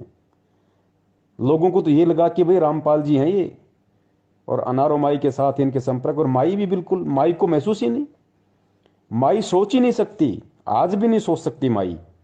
और बिल्कुल माई ने जो महसूस किया होगा कि हाँ मेरे पति ने मेरे साथ ऐसे ऐसे शारीरिक संबंध बनाए, बिल्कुल जैसे आप और हम बनाते आए, ऐसा ही हुआ माई के साथ। लेकिन वो कबीर परमात्मा थोड़ी थे भाई। कबीर परमात्मा तो ऐसे ऐसे 1000 रामपाल रूप बना दे, लाखों रामपाल जी के रूप बना दे, ऐसे ऐसे माई को पता नहीं चले। एक माई के साथ है सदा से, एक अपना सारा खेल खेल रहा है, लोगों को केवल एक ही दिखाई देता है। जिस प्रकार सिकंदर लोदी के दरबार में जब परमात्मा को खूनी हाथी के सामने डाला गया तो परमात्मा ने सिंह रूप धारण कर लिया, तो पुण्यात्मा उस समय पूरी दुनिया को तो वो कबीर दिखाई दे रहा है, और सिकंदर लोदी को वो सिंह रूप दिखाई दे रहा है। ओ सॉरी, उसको हाथी को और पीलवान को, हाथी को और पीलवान को तो परमात्मा सिंह रूप में दिखाई दे रहे हैं, शेर रूप में दिखाई दे रहे हैं। और पूरी दुनिया को और सिकंदर लोदी को परमात्मा कौन से रूप में दिखाई दे रहे हैं? कबीर रूप में। तो यही अनारो माई के साथ हुआ। एक रामपाल रूप तो बिल्कुल जैसे अनारो माई के साथ में, तो जरूरी थोड़ी है कि कबीर परमात्मा की कोई आत्मा थी उस शरीर में जो अनारो माई के साथ में रहे। पुण्यात्माओं, इन चीजों को हमने समझना पड़ेगा। परमात्मा एक ही समय में लाखों लीलाएं कर सकता है, लाखों खेल खेल सकता है।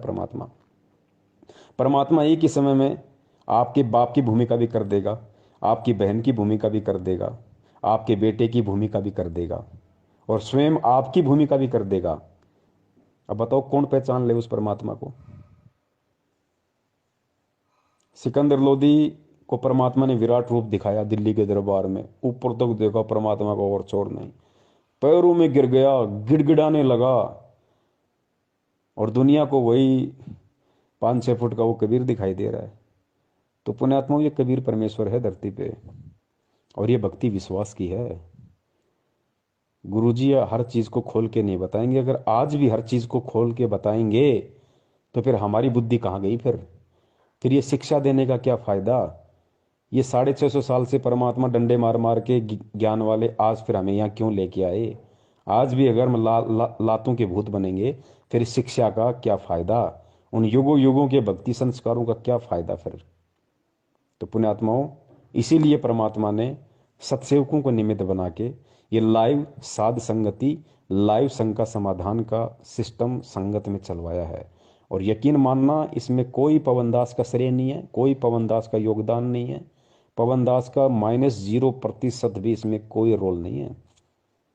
सिर्फ दास एक लाउड स्पीकर है, सारी प्रेरणा उस परमात्मा की है टोटली।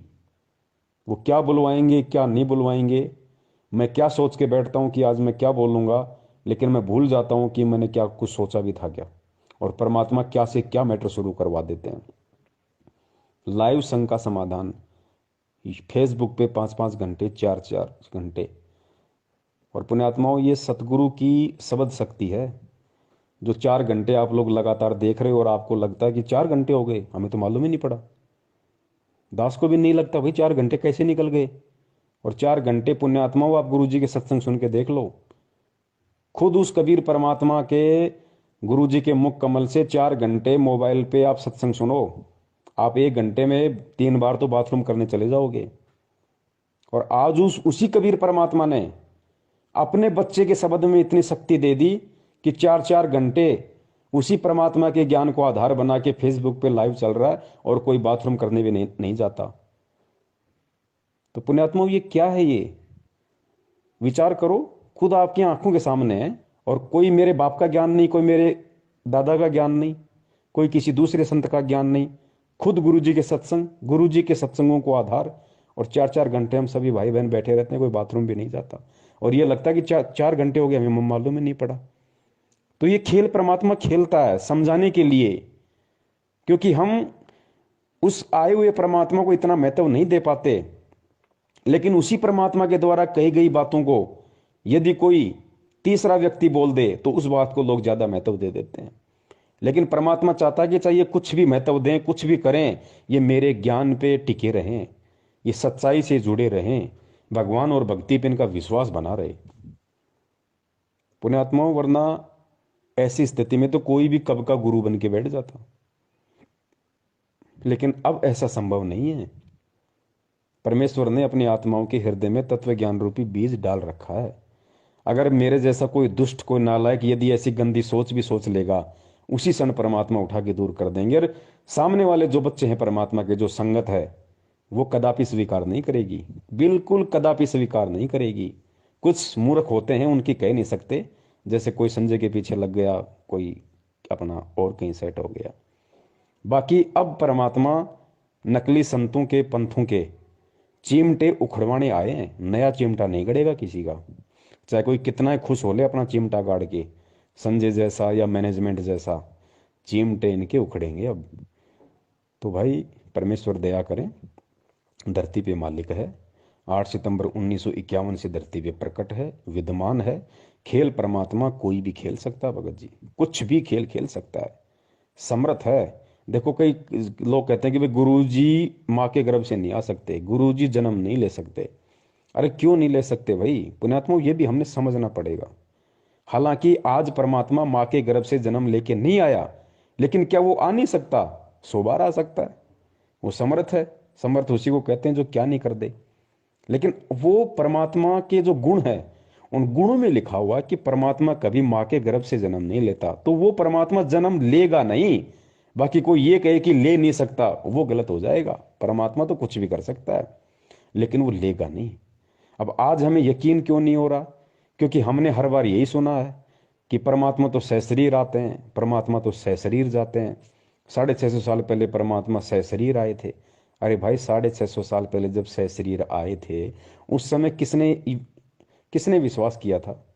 एक ने भी विश्वास किया हो तो बता दो। रामानंद जी को भी विश्वास नहीं हुआ, जिनको गुरुदेव ने, कबीर परमेश्वर ने अपना मुंह बोला गुरु बना रखा था।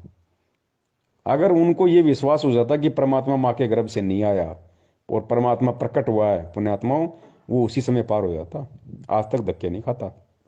लेकिन विश्वास नहीं हुआ और 64 लाख में उसकी गिनती आती है, फेल हो गया। थोड़ा बहुत ज्ञान सर्वानंद ने स्वीकार किया था, वो भी गुरुजी कहते हैं फेल हो गया। अंत में वो भी ढीले और छोड़ गए परमात्मा को, वो भी फेल हो गए दोनों। अब उस समय परमात्मा सशरीर आए थे तो भाई वो एक अलग मैटर था। क्या मैटर था? परमात्मा हर बार सशरीर नहीं आते। सशरीर कौन सा? जिस प्रकार काशी में आए थे एक शिशु रूप बना के। हर बार परमात्मा वो लीला नहीं करते। वो लीला केवल परमात्मा ने हर युग में एक बार करनी पड़ती है, केवल एक बार। उसके बाद परमात्मा सशरीर प्रकट होते हैं, लेकिन शिशु रूप में प्रकट नहीं होते, फिर वो संत रूप में प्रकट होते हैं फिर। और वो लीला परमात्मा ने चारों युगों में सशरीर कमल के फूल पे बच्चे के रूप में प्रकट होना पड़ता है, केवल एक मकसद से, और कोई मकसद नहीं है। नहीं तो परमात्मा को कोई जरूरत नहीं है शिशु रूप धारण करके प्रकट होने की, कोई जरूरत नहीं है। सीधा परमात्मा संत रूप में कहीं भी प्रकट हो जाएगा, अपना ज्ञान देगा। लेकिन वो क्यों प्रकट होते हैं शिशु रूप में, और क्यों फिर हम मंद बुद्धि यही मान लेते हैं कि परमात्मा तो वही है जो शिशु रूप में प्रकट हो? ये भ्रम निवारण करने के लिए मालिक ने अपने सत्संगों में बताया। क्या बताया गुरुदेव ने? कि चारों युगों में केवल एक एक बार परमात्मा को शिशु रूप में किसी भी तालाब में विकसित कमल के फूल पे प्रकट होने की लीला इसलिए करनी पड़ती है क्योंकि परमात्मा के इस प्रकार से प्रकट होने की रचना वेदों में लिखी हुई है कि परमात्मा कमल के फूल पे शिशु रूप में प्रकट होता है। अगर परमात्मा वेदों में लिखी गई उस बात अनुसार यदि एक युग में एक बार ऐसी प्रकट होने की लीला ना करे तो खुद उस परमात्मा के वेद झूठे साबित हो जाते हैं। इसलिए अपने द्वारा वेदों में लिखी गई उन बातों को सत्य साबित करने के लिए परमात्मा ने शिशु रूप में प्रकट होना होता है। अन्यथा परमात्मा को कोई आवश्यकता नहीं बच्चे के रूप में कमल के फूल पे प्रकट होने की, कोई जरूरत नहीं उस परमात्मा को। तो पुण्यात्माओं, हमने हमारे मन में वहम को निकाल देना है कि असल में कबीर परमात्मा तो वही होता है जो शिशु रूप में प्रकट होता है, जो सशरीर ऊपर से आता हुआ किसी को दिखाई दे, वही भगवान होता है, नहीं तो और भगवान हो ही नहीं सकता। तो इसका भ्रम निवारण गुरुजी ने इसलिए किया कि वो खाली वेदों में लिखी हुई उस बात को सत्य साबित करने के लिए परमात्मा ने ऐसा करना पड़ता है, और कोई रीजन नहीं है। बाकी तो परमात्मा जब चाहे जैसे चाहे कहीं भी प्रकट हो जाता है। जैसे 8 सितंबर 1951 को इस तरीके से आज प्रकट हुए, और ठीक इसी तरीके से आज से 250-350 साल पहले गरीबदास जी महाराज जी के रूप में प्रकट हुए। गरीबदास जी महाराज जी तो इसी तरीके से जाट परिवार में आए थे। लोगों को तो ये लग रहा था ना कि रानी माँ के पेट से आए हैं, रानी माँ के पेट से आए हैं। बलराम जी उनके पिताजी हैं, गांव उनका छुड़ानी है। किसने भगवान माना? लेकिन कैसी कैसी लीलाएं की परमात्मा ने। और जब शरीर छोड़ा तो कैसे छोड़ा परमेश्वर ने? अस्थियां नहीं मिली उनकी। बाद में रोए गांव वाले, परिवार वाले, ओहो ये तो भगवान थे, इनका तो तेज पुंज का शरीर था, इनका तो शब्द स्वरूपी था। उनकी अस्थियां नहीं मिली, और परमेश्वर वहां से और फिर सहारनपुर में जाके प्रकट हो गए उसी रूप में जिस शरीर को लोगों ने 5 तत्वों का मान के उसको जला दिया था, अग्नि को सवा कर दिया था, जिसका नामो निशान मिटा दिया था। उसी शरीर में, उसी उम्र में, जिस उम्र में परमात्मा ने छुड़ाने में अपना शरीर छोड़ा था, उसी उम्र में, उसी रूप में परमात्मा सहारनपुर में प्रकट हो गए।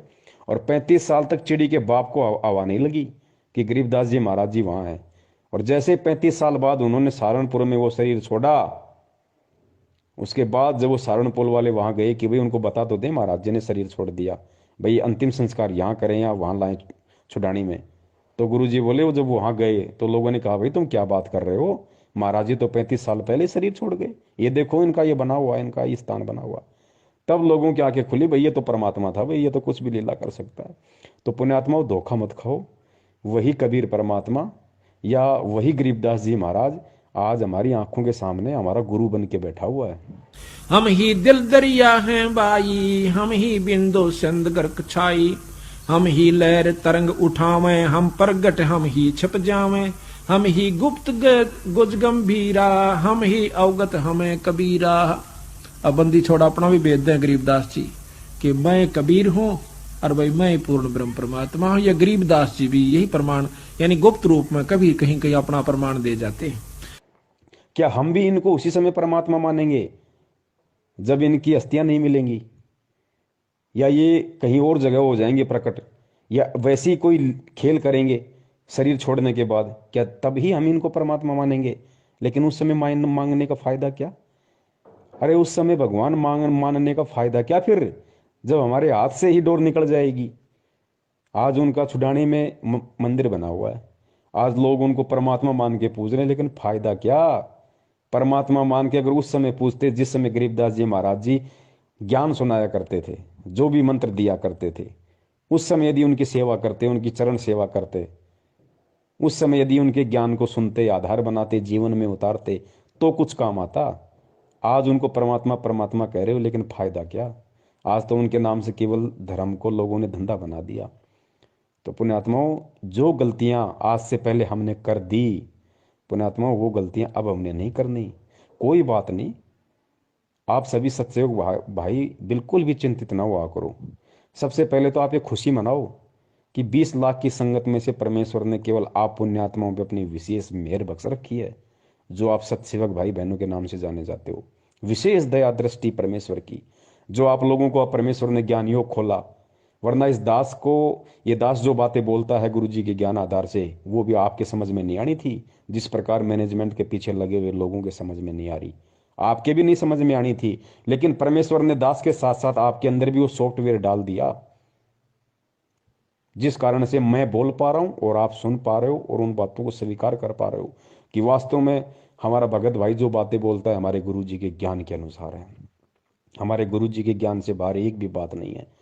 अरे मैनेजमेंट वाले भी तो हमारे गुरु भाई है, उनके पीछे लगे हुए लोग भी तो हमारे गुरु भाई है, गुरु जी का परिवार भी तो हमारा गुरु भाई है। फिर वो इन बातों को क्यों नहीं स्वीकार कर रहे? उनके अंदर ये बातें क्यों नहीं समा रही? क्योंकि उन पे परमात्मा की विशेष रजा नहीं है।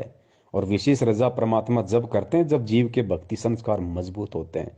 तो सबसे पहले तो ये शुक्र मनाओ कि परमेश्वर का आप और हम सभी सत्सेवक भाई बहनों पे विशेष दया है, और हमने कोई भी त्रुटि करने से बचना है। हमने परमेश्वर के ये प्रेम और एकता का जो मार्ग है, इसमें प्रेम और एकता बनाए रखनी है। चाहे हमें कोई पवन ठग कहे, चाहे हमें कोई पवन गुरुद्रोही कहे, हमें कुछ भी कहे, कोई कुछ भी कहे, हमने यही सोचना है कि जो भूमिका हमारे परमात्मा ने एक भगत के रूप में करके दिखाई है, हमारे गुरुदेव संत रामपाल जी महाराज जी को लोगों ने ठग कहा, पाखंड कहा। गांव गांव में सत्संग करने जाते थे, लोग उनको गालियां निकालते थे, पत्थरों से मारते थे। पता नहीं परमात्मा ने 2-2 बार जेल गए, आज भी जेल में है। रोहतक जेल में परमात्मा ने पूरी जेल में स्टाफ उनसे झाड़ू निकलवाया करता था।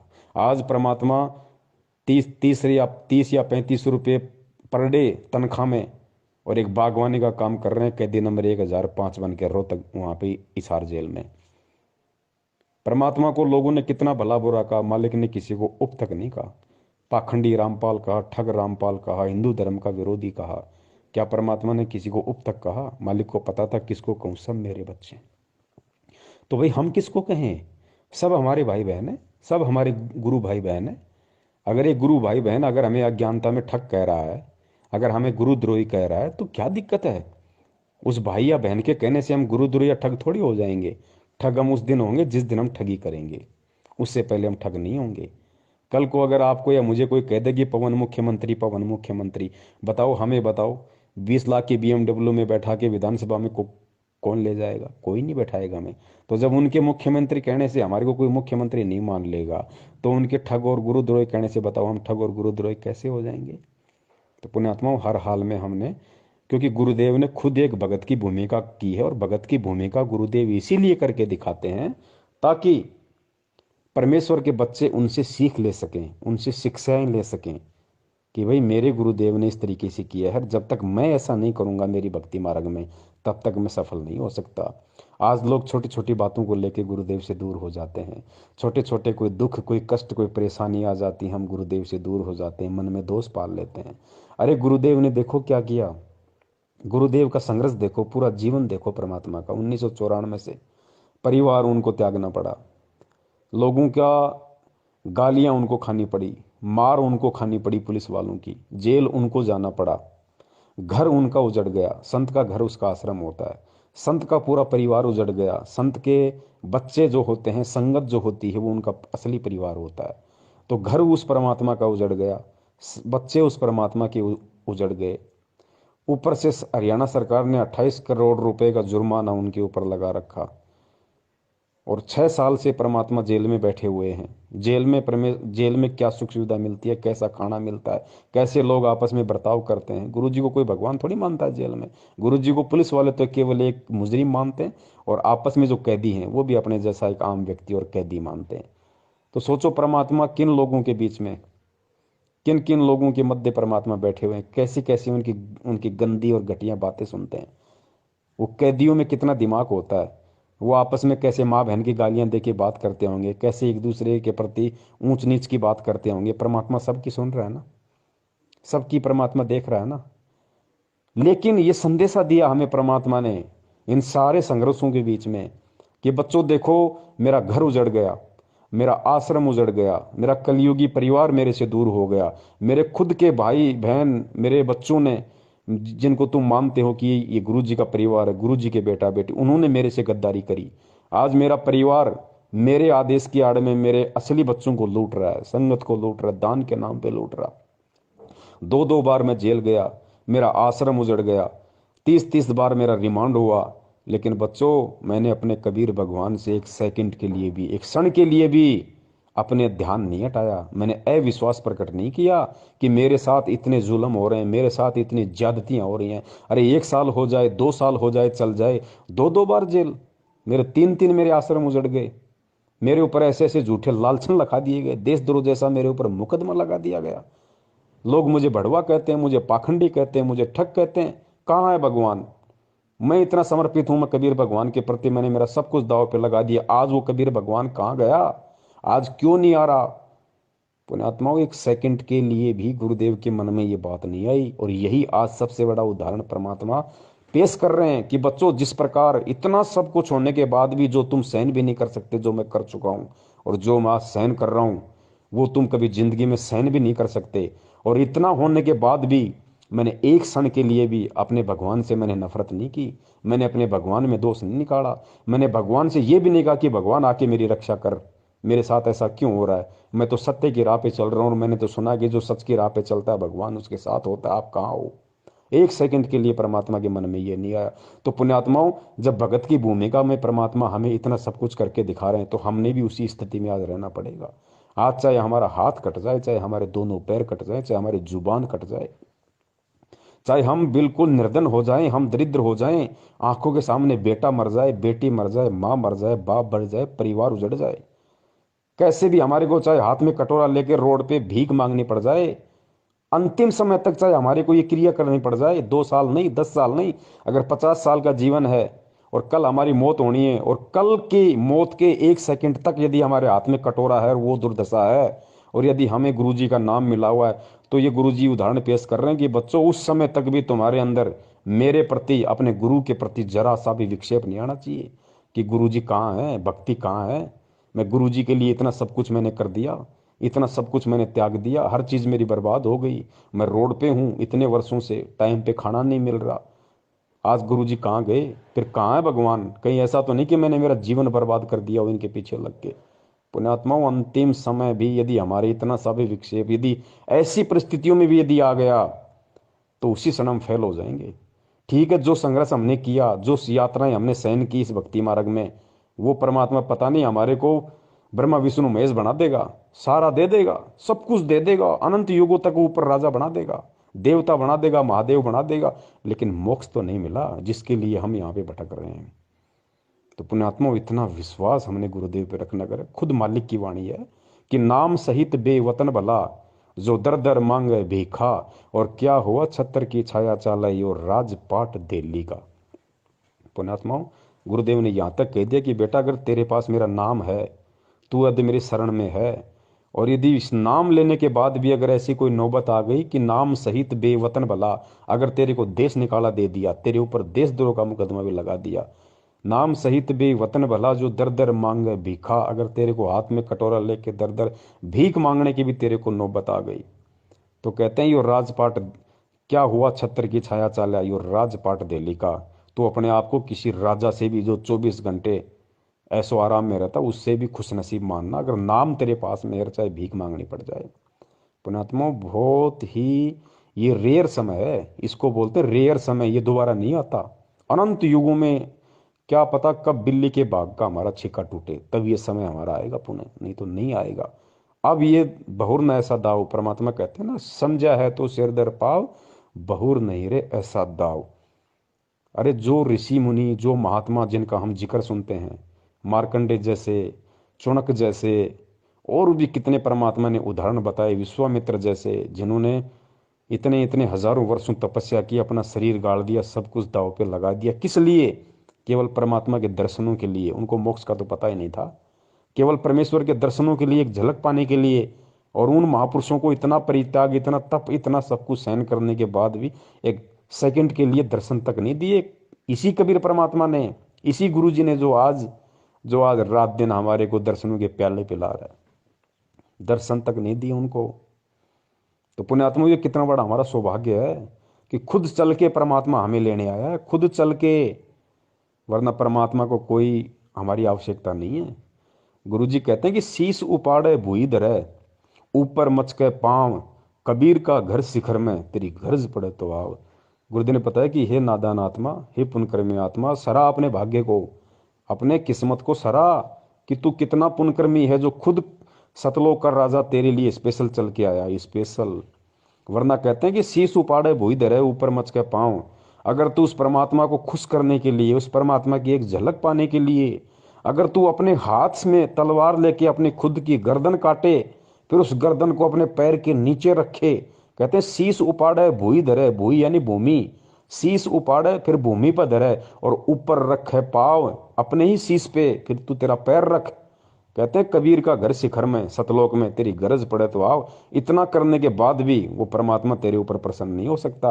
और आज सोच कितना सीधे तरीके से तुझे भगवान मिल गया, तेरी उंगली का नाखून में नहीं उतरा और तुझे कबीर परमात्मा आके मिल गए, तेरी आंख खोलने से पहले तेरे सामने 38 साल का बन के खड़ा हुआ। तो पुण्यात्मा भी हमारा भाग्य, हमारा सौभाग्य, हमारा अहोभाग्य। 7.5 अरब विश्व की जनसंख्या, जिसमें से 20 लाख उनके शिष्य, और 20 लाख में से 5-10 हजार सत्सेवक। पुण्यात्मा सौभाग्य। और 5-10 हजार में से आज लोग जानते कितने को हैं? 200, 250, 400 को। ये परम सौभाग्य हमारा, ये मौका है पुण्यात्मा, इसको गंवाना नहीं है। अरे कहने को तो दुनिया खुद उस परमात्मा को भी देशद्रोही कह रही है, तो क्या हम भक्ति छोड़ दें, उनमें दोष निकाल लें? अरे उनको तो डबल डबल उम्र कैद होगी, वो तो जेल से बाहर नहीं आने वाले भाई। तो क्या हम अपना विश्वास तोड़ दें? तो कहने दो लोगों को, हमें गुरुद्रोही कहते हैं तो कहने दो, हमें ठग कहते हैं तो कहने दो। एक दिन खुद उनकी जुबान सूख जाएगी, खुद चुपचाप हो जाएंगे। ये विधान है परमात्मा का। लेकिन पुण्यात्मा अडिग अटल, गुरुदेव कहते हैं कि संत, सिंह और सूरमा ये सदा आगे को बढ़ते हैं, पीछे मुड़ के नहीं देखते ये। तो पुण्यात्माओं, हम संत भी हैं और हम संत के बच्चे भी हैं, हम सिंह भी हैं और हम सिंह के बच्चे भी हैं, हम सूरमा भी हैं और हम सूरमा के बच्चे भी हैं। ये डबल डबल रोल परमात्मा ने ऐसे दया कर रखी है आप और हमारे ऊपर। मालिक की खुद की वाणी है कि लख भर सूरा जूझ ही, लख भर सावंत दे, और लख भर यति जहान में, तब सतगुरु शरणा ले। आप और हम कौन सी आत्माएं हैं? गुरु जी कहते हैं याद कर लिया करो कभी, अगर मन ज्यादा दबाव डाल दे, और अगर कभी मन में ऐसा कोई दोष उत्पन्न हो जाए ना, तो इन वाणियों को याद कर लिया करो कि मैं कौन हूँ।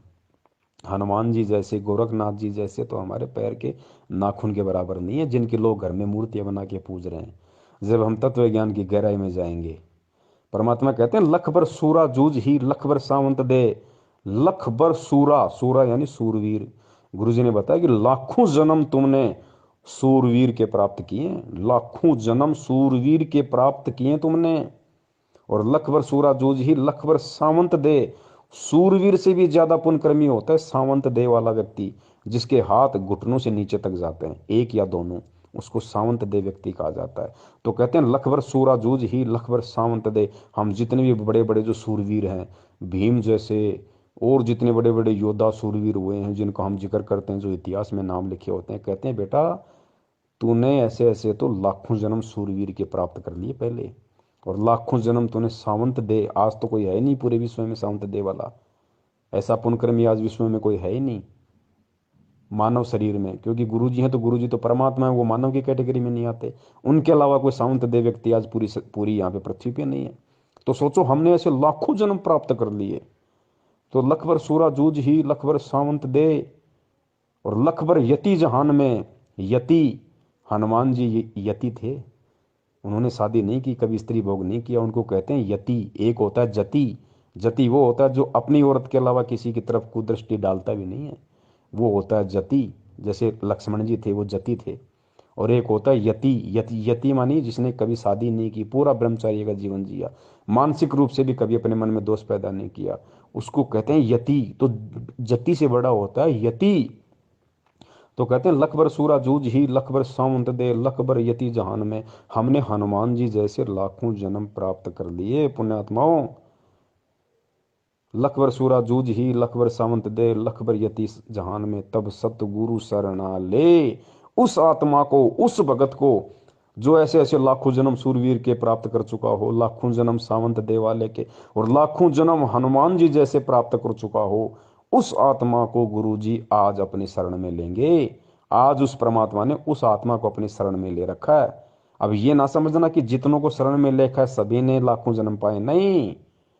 शरण क्या होती है, शरण के विषय में भी फिर गुरुजी ने बताया कि ताते सतगुरु शरणा लीजे, कपट भाव जो दूर करीजे। ये सतगुरु ये नहीं है कि वो जो सातु मंत्र दे दिए, सतनाम दे दिया, अपने गले में लॉकेट लटका लिया, हाथ में रक्षा सूत्र बांध लिया, 3 टाइम की आरती कर रहे हो और आपको गुरुजी ने शरण में ले लिया, नहीं।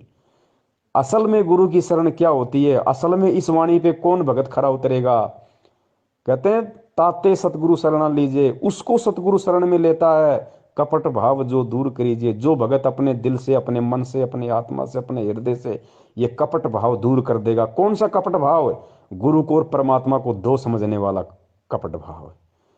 कबीर परमेश्वर को, जिस गुरु रूप में वो कबीर परमेश्वर उसको मिला है, यानी गुरु और परमात्मा को दो समझने वाला, जब तक उसके हृदय में, उसकी आत्मा में छल रहेगा, ये कपट रहेगा कि गुरु अलग है, कबीर परमात्मा अलग है।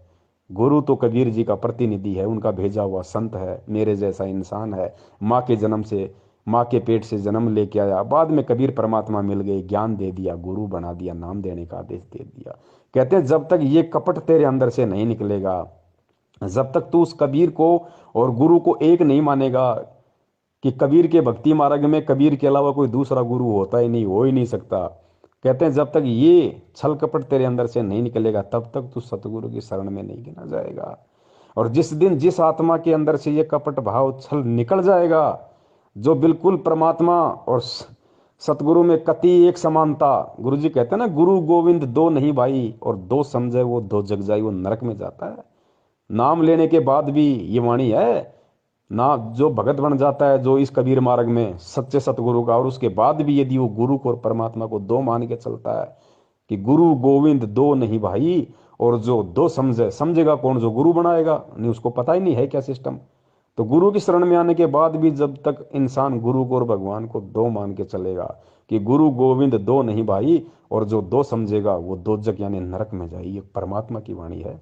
तो कहते ताते सतगुरु शरणा लीजिए, कपट भाव जिन दूर करीजिए, उसको गुरु जी अपनी शरण में लेगा। असल में जो गुरु और परमात्मा के भेद को, इस बीच की खाई को बिल्कुल काट देगा, समाप्त कर देगा, उसको दो दिखाई नहीं देगा, उसको अपने गुरु जी के अलावा कोई कबीर परमात्मा दिखाई ही नहीं देगा। फिर उस आत्मा का परमात्मा ज्ञान योग खोलते हैं, फिर उसके साथ 24 घंटे रहते हैं, कोई बाढ़ बाका नहीं कर सकता फिर उस आत्मा का। वह बोल नहीं सकी, इतना कहकर बहुत बुरी तरह फूट कर रोई। तो सिपाहियों ने बताया कि महाराज वहां ऐसे ऐसे बनी। वीर सिंह भी कान खड़े हो गए को तेरे की, क्यों जब तक वीर सिंह भी ने सोचा था ये साधारण व्यक्ति होगा, गुरु है तो से। अब हम गुरु को जब तक यही समझते हैं कि गुरु है तो से, तो कोई लाभ नहीं है। कहते हैं गुरु मानस कर जानते वह नर कहीं अंध, फिर महादुखी संसार में आ गए यम के फंद। इतना महाराज ने गुरु को महत्व दिया है। अभी आपको चैप्टर प्रकरण सुनाएंगे, इंसान होगा तो उस बात पर परख जाएगा।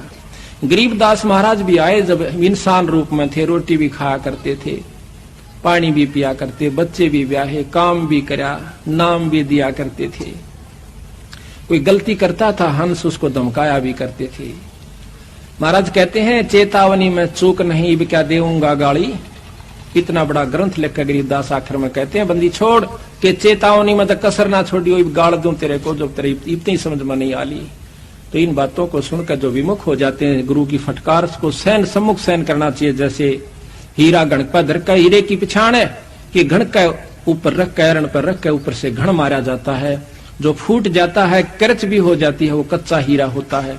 और जो सम्मुख चोट सह का न्यू रह है तो वो पक्का हुआ पूर्ण कीमत का हीरा हो जाता है। शब्द गुरु की शब्द को, गुरु की चोट को, शब्द की चोट गुरु मारा करे, चाहे वो किसी प्रकार से, चाहे अपने गुस्से में भी कहता नजर आवे, पर उसकी जो निशाना होगा आपका आत्म कल्याण उद्धार ही होगा। उसमें खरा उतर गया वो पारस है, और जो उसमें विमुख होकर के चलागा वो कुत्ते की जुनी में जागा, चाहे वो कितना सियाना बना रहे। मैं भी आ लिया और आप भी आ लिए इसमें। तो इस प्रकार उस वीर संग भी चरणों में पड़ गया, बंदी छोड़, मैं पापी जीव था, अभी तक मैं आपको केवल गुरु मान्या मालिक।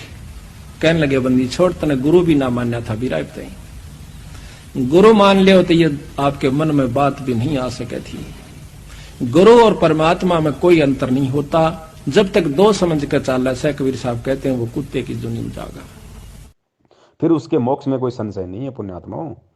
ये है राज इस भक्ति का, ये है पुण्यात्माओं असली वो तत्व ज्ञान जिसके विषय में गुरुजी कहते हैं कि इसका तुम्हें सार निकालना पड़ेगा, तुम्हें इसका निष्कर्ष निकालना पड़ेगा। बच्चों तुम्हें खुद निकालना पड़ेगा, चाहे इस जन्म में मेहनत करके निकाल लो, चाहे इस जन्म में सच्ची साध संगति करके निकाल लो, चाहे इस जन्म में इस ज्ञान को आधार बना के गुरुजी के सत्संगों का निष्कर्ष निकाल लो, या चाहे अगले किसी जन्म में निकाल लेना। तरीका यही है, और कोई तरीका इस भक्ति और भगवान को समझने का, सतलोक को जाने का दूसरा कोई रास्ता यहाँ पे नहीं है। तो पुण्यात्मा इसलिए दास निवेदन करता है, इसलिए दास बार बार लाइव संघ का समाधान में कहता है कि गुरुजी के हिसार जेल से बाहर आने तक यदि किसी को इस भक्ति मार्ग पे जीवित रहना है तो उनको वर्तमान में सतगुरुदेव जी ने जिन जिन आत्माओं को साध संगति के लिए निमित्त बनाया है, जिन जिन आत्माओं को वास्तव में सत्सेवक बनाया, आपने उनकी संगति करनी पड़ेगी। ये हम कोई अपनी तरफ से नहीं कह रहे, ये परमात्मा के विधान से। और ये 1 घंटे से ऊपर की ऑडियो जो पता नहीं परमात्मा ने क्या प्रेरणा करके, एक भाई ने व्हाट्सएप पे कमेंट्स किया था, मनोज बिष्ट जी हैं परमेश्वर की आत्मा, उन्होंने ये सवाल पूछा था, दास ने देख लिया तो परमात्मा ने प्रेरणा की, दास ने ऑडियो बनाना शुरू किया। मालिक आगे से आगे शब्द देते गए, प्रेरणा करते गए, दास बोलता गया। क्योंकि पुण्यात्माओं मुझे अच्छी तरीके से पता है कि मेरा नाम पवन दास है और मेरी औकात 2 कौड़ी की भी नहीं है। परमात्मा कहते हैं अल्लाह मेहरबान तो गधा पहलवान। ये पवन दास नाम का गधा तब तक पहलवान है भक्ति मार्ग में जब तक मेरा अल्लाह मेरा गुरु मेहरबान है, कुछ नहीं है इसके अलावा। इस दास को तो थोड़ा 200-400 मीटर पैदल चल लेता है तो मेरे तो सांसें उफरने लग जाती हैं। पुण्यात्मा मेरी क्या औकात है, क्या औकात जीव की हो सकती है, चाहे कोई कितना बड़ा कोई महाबली क्यों ना हो। यहाँ पे आप और हम तो हैं ही क्या उनके आगे। इसलिए पुण्यात्माओं साध संगति से जुड़े रहो, परमेश्वर के ज्ञान को आधार बना के चलते रहो। इस भक्ति मार्ग में गुरु जी के परिवार का, गुरु जी के रिश्तेदारों का, यानी जो वंशवाद है, जो परिवारवाद है, उसका जड़ से समाप्ति होनी है। ये सबसे बड़े दुश्मन होते हैं परमात्मा के, सबसे बड़े दुश्मन। ये ज़्यादातर संगत को लेके डूबते हैं। परमात्मा ने इनका सत्यानाश करना, ज्ञान आधार से, मारना नहीं है। परमात्मा ने मरेंगे तो अपने कर्मों से मरेंगे, क्योंकि खुद परमेश्वर की वाणी है कि राम किसी को मारे नहीं, मारे तो हत्यारा राम। अरे अपने आप ही मर जाएंगे कर कर खोटे काम। तो ये जो खोटे काम ये खुद कर रहे हैं, जो संगत से करवा रहे हैं ना, इनके कर्म इनको ले डूबेंगे।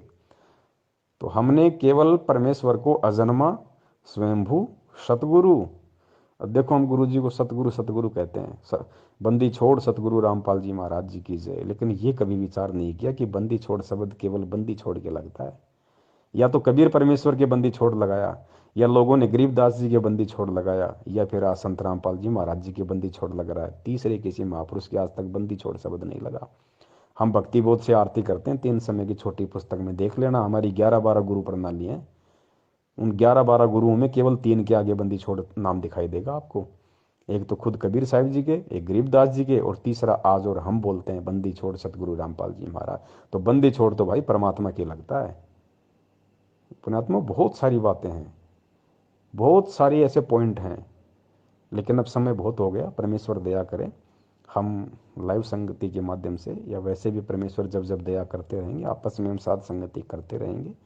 और बस भक्ति का आधार विश्वास है और कुछ नहीं पुण्यात्मा, सिर्फ भक्ति का आधार विश्वास। मैं तो यहाँ तक कहता हूँ, अगर कभी कोई ऐसी नौबत आ जाए, क्योंकि देखो परीक्षा लेगा परमात्मा। सेऊ सम्मन के भाग्य में वो संस्कार नहीं था कि सेऊ की सम्मन अपने बेटे की तलवार से गर्दन काटे, नहीं, उसके भाग्य में लिखा ही नहीं था, ऐसा होना ही नहीं था। परमात्मा ने जानबूझ के परिस्थितियां पैदा की। सम्मन और सेऊ के घर पर जब भगवान गए, ऐसी परिस्थिति बना दी परमात्मा ने, परमात्मा की इज्जत के लिए कि गुरु जी की इज्जत पाँच नहीं आ जाए, अपने लड़के को काटना पड़ गया। और फिर समर्थ शीश लेता है, ये शीश दिया करता है, एक्सटेंड करता है। तो सम्मन के पुत्र सेऊ को भी जीवित कर दिया और उनको मोक्ष दिया।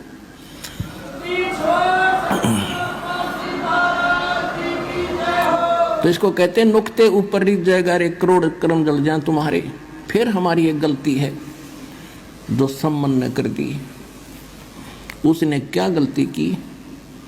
उसके मन में एक बात बैठ गई कि हे परमात्मा, मैं धनी होता तो सतगुरु की सेवा के लिए मुझे अपना बालक काटना नहीं पड़ता। अब लड़के की गर्दन काटना ये छोटी बात नहीं। और काट दी, फिर उसके बाद उसके दिल में ऐसी ठेस लगी कि ये मैंने क्यों करना पड़ा कि मेरे पास धन नहीं था। अब वो धन न मांगता रहा, परमात्मा ने उससे जीवन में 1 नंबर का सेठ बना दिया। लेकिन सेऊ और उसकी मां ने की, उनको ज्ञान गजब का समझ में आ गया था, वो तो पार हो गए। ये भी सम्मन रह गया, माया माया करता, मृत्यु होगी। अगले जन्म में ये 9 शेरवान नाम के एक शहर में 9 शेर खान नाम का राजा बना, बादशाह बन गया, क्योंकि इतना दान सेक्रीफाइस कर रखा था। तो घना धन मालिक ने दिया, इसने डिट के फिर भी दान किया था, उस दान के प्रतिफल में यो बादशाह बन गया। जानबूझ के, क्योंकि परमात्मा एक तीर से अन्य को शिकार करते हैं।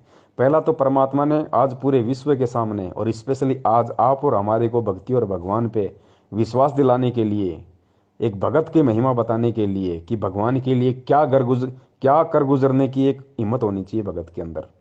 अगर जिसको मोक्ष चाहिए उसको, जो सम्मन ने किया, 1 सेकंड भी विचार नहीं किया, अपने इकलौते पुत्र की गर्दन काट दी। पुण्यात्मा, आज हम नाखून काटते 5 बार सोचते हैं। तो परमात्मा ने आज के लिए उदाहरण बनाना था। दूसरा जो कमाल था, उसके मन में वहम हो गया था कि मेरे से बढ़ के गुरु जी की कोई सेवा नहीं कर सकता। परमात्मा ने उसका शरीर का पसीना निकाला, उसको बताया कि देख बेटा, भगत तो तूने भी देखे नहीं। और तीसरा, अपनी उन आत्माओं के परमात्मा ने वो पुण्य क्रम बनाने थे। वो परमात्मा ने ऐसा सिस्टम बनाया, ऐसा नुक्ता बनाया, ऐसी परिस्थितियां पैदा कर दी, और अपनी पावर से पुण्यात्मा को सम्मन की औकात नहीं थी, अपने बच्चे की गर्दन काटते। लेकिन परमात्मा ने हिम्मत दी उसको, परमात्मा ने प्रेरणा की, परमेश्वर ने हाथ चलाए उसके। और कहते हैं परमेश्वर ने वो नुक्ता बनाया वहां पे, और उस नुक्ते पे फिर खुद ही प्रसन्न हो गया।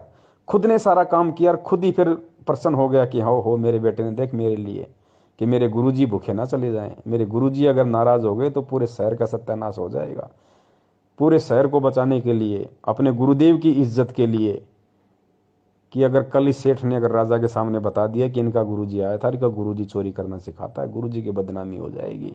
अपने गुरुजी की बदनामी के डर से, गुरुजी बदनाम ना हो इसके लिए अपने बेटे की गर्दन काट दी। आज उसी गुरु को जानबूझ के राजनीतियां कर करके बदनाम किया जा रहा है। सोचो हम कहाँ हैं पुण्यात्माओं।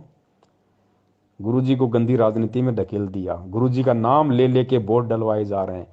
सोचो, सेव और सम्मन की तुलना में आज का भगत समाज कहाँ है। तो ये ज्ञान योग और सद्बुद्धि परमेश्वर ने सत्सेवकों की खोल रखी है, जो आज दूध दूध और पानी को छान रहे हैं, नीर खीर का निबेरा कर रहे हैं। तो पुण्यात्माओं, ठीक इसी प्रकार परमेश्वर ने वो लीलाएं की सारी आप और हमारे को समझाने के लिए, इस भक्ति पे हमारे अंदर इतना विश्वास पैदा करने के लिए कि पुण्यात्माओं, अगर विश्वास नहीं है तो भक्ति नहीं है। अरे आज तो हम दिन रात सत्संग सुनते हैं, मोबाइल 24 घंटे हमारे हाथ में रहते हैं, टीवी चैनल हैं। सोचो सम्मन कहाँ सत्संग सुनता था? कभी साल 2 साल 4 साल में मौका मिला, कभी गुरुजी के चला जाता है, गुरुजी आ जाते तो नहीं। उस समय कहाँ मोबाइल था, कहाँ वो अपनी चूड़ी बनाते बनाते सत्संग सुनता था भाई। और बिना सत्संग सुने ज्ञान आधार हो नहीं सकता। तो पुण्यात्माओं, आज हम उन आत्माओं के सामने कहाँ टिकते हैं? आज तो हमने कुर्बान हो जाना चाहिए गुरुजी के ऊपर, मर मिटना चाहिए हमारे हमारे परमपिता परमेश्वर सतगुरु रामपाल जी महाराज जी के ऊपर कि परमात्मा आपने कैसे दया बख्शी। आज हम अगर एक दिन गुरु जी के सत्संग ना सुने तो आत्मा खाली खाली हो जाती है। और सोचो उस समय तो 4-4 साल सत्संग नहीं सुनते थे गुरु जी के, फिर भी इतनी उनमें उनमें हिम्मत, दृढ़ता। तो पुण्यात्माओं, आज फिर हम क्यों पीछे हट रहे हैं? और आज भी यदि हम इस मौके को चूक गए तो इसलिए गुरु जी कहते हैं कि दोबारा ये दाव नहीं लगेगा, फिर नहीं लगेगा ये दाव दोबारा। तो पुण्यात्माओं, बहुत सारी बातें हैं। परमेश्वर दया करें, हम ऐसे ही एक दूसरे भाई बहन आपस में जुड़े रहें। और हमारे जितने भी भगत भाई बहन जो सतलोक आश्रम मैनेजमेंट हरियाणा के पीछे बेचारे भोलेपन में लगे हुए हैं, पुण्यात्मा, हमारा आप ये सोच लो कि हमारे वो भगत भाई बहन जो 70% हैं जो मैनेजमेंट के पीछे, आप ये मत समझ लो कि उनको कसाई ने बाड़े में कैद कर रखा है। ये सतलोक आश्रम मैनेजमेंट हरियाणा काल रूपी कसाई है साक्षात, और इसने उन भक्तों को बाड़े में कैद रखा है। अब हमारी जिम्मेदारी क्या है? अब हमने उन भक्तों को वहाँ से मुक्त करवाना है गुरु जी के आशीर्वाद से। और मुक्ति का साधन एक ही है उनका कि हम उन तक ये संदेश पहुँचाते रहें। ये ऑडियो वीडियो मैसेज लाइव के वीडियो हम उनको ना चाहते हुए भी शेयर करते रहें, चाहे वो हमें गालियाँ दें, चाहे हमें डराएं, चाहे धमकाएं। पुण्यात्माओं, गुरु जी कहते हैं ना, अगर किसी को बुखार है तो बच्चा तो दवाई लेने से मना करता ही है, वो तो रोता भी है, माँ बाप का नाक पकड़ लेता है, कान पकड़ लेता है, थप्पड़ भी मार देता है एक आधा। लेकिन क्या माँ बाप उसको दवाई नहीं पिलाते? पिलानी पड़ेगी, उनको पता है कि ये नादान है।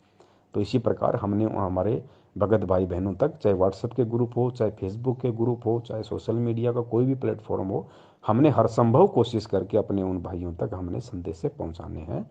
चाहे वो हमें अच्छा कहें, चाहे हमें वो बुरा कहें, हमें परमेश्वर के प्रति अपना एक शिष्य धर्म निभाते हुए हमने ये कर्म करना है। बाकी खेल सारा परमात्मा का। तो सत्साई पुण्यात्माओं, बंदी छोड़ सतगुरु रामपाल जी महाराज की जय।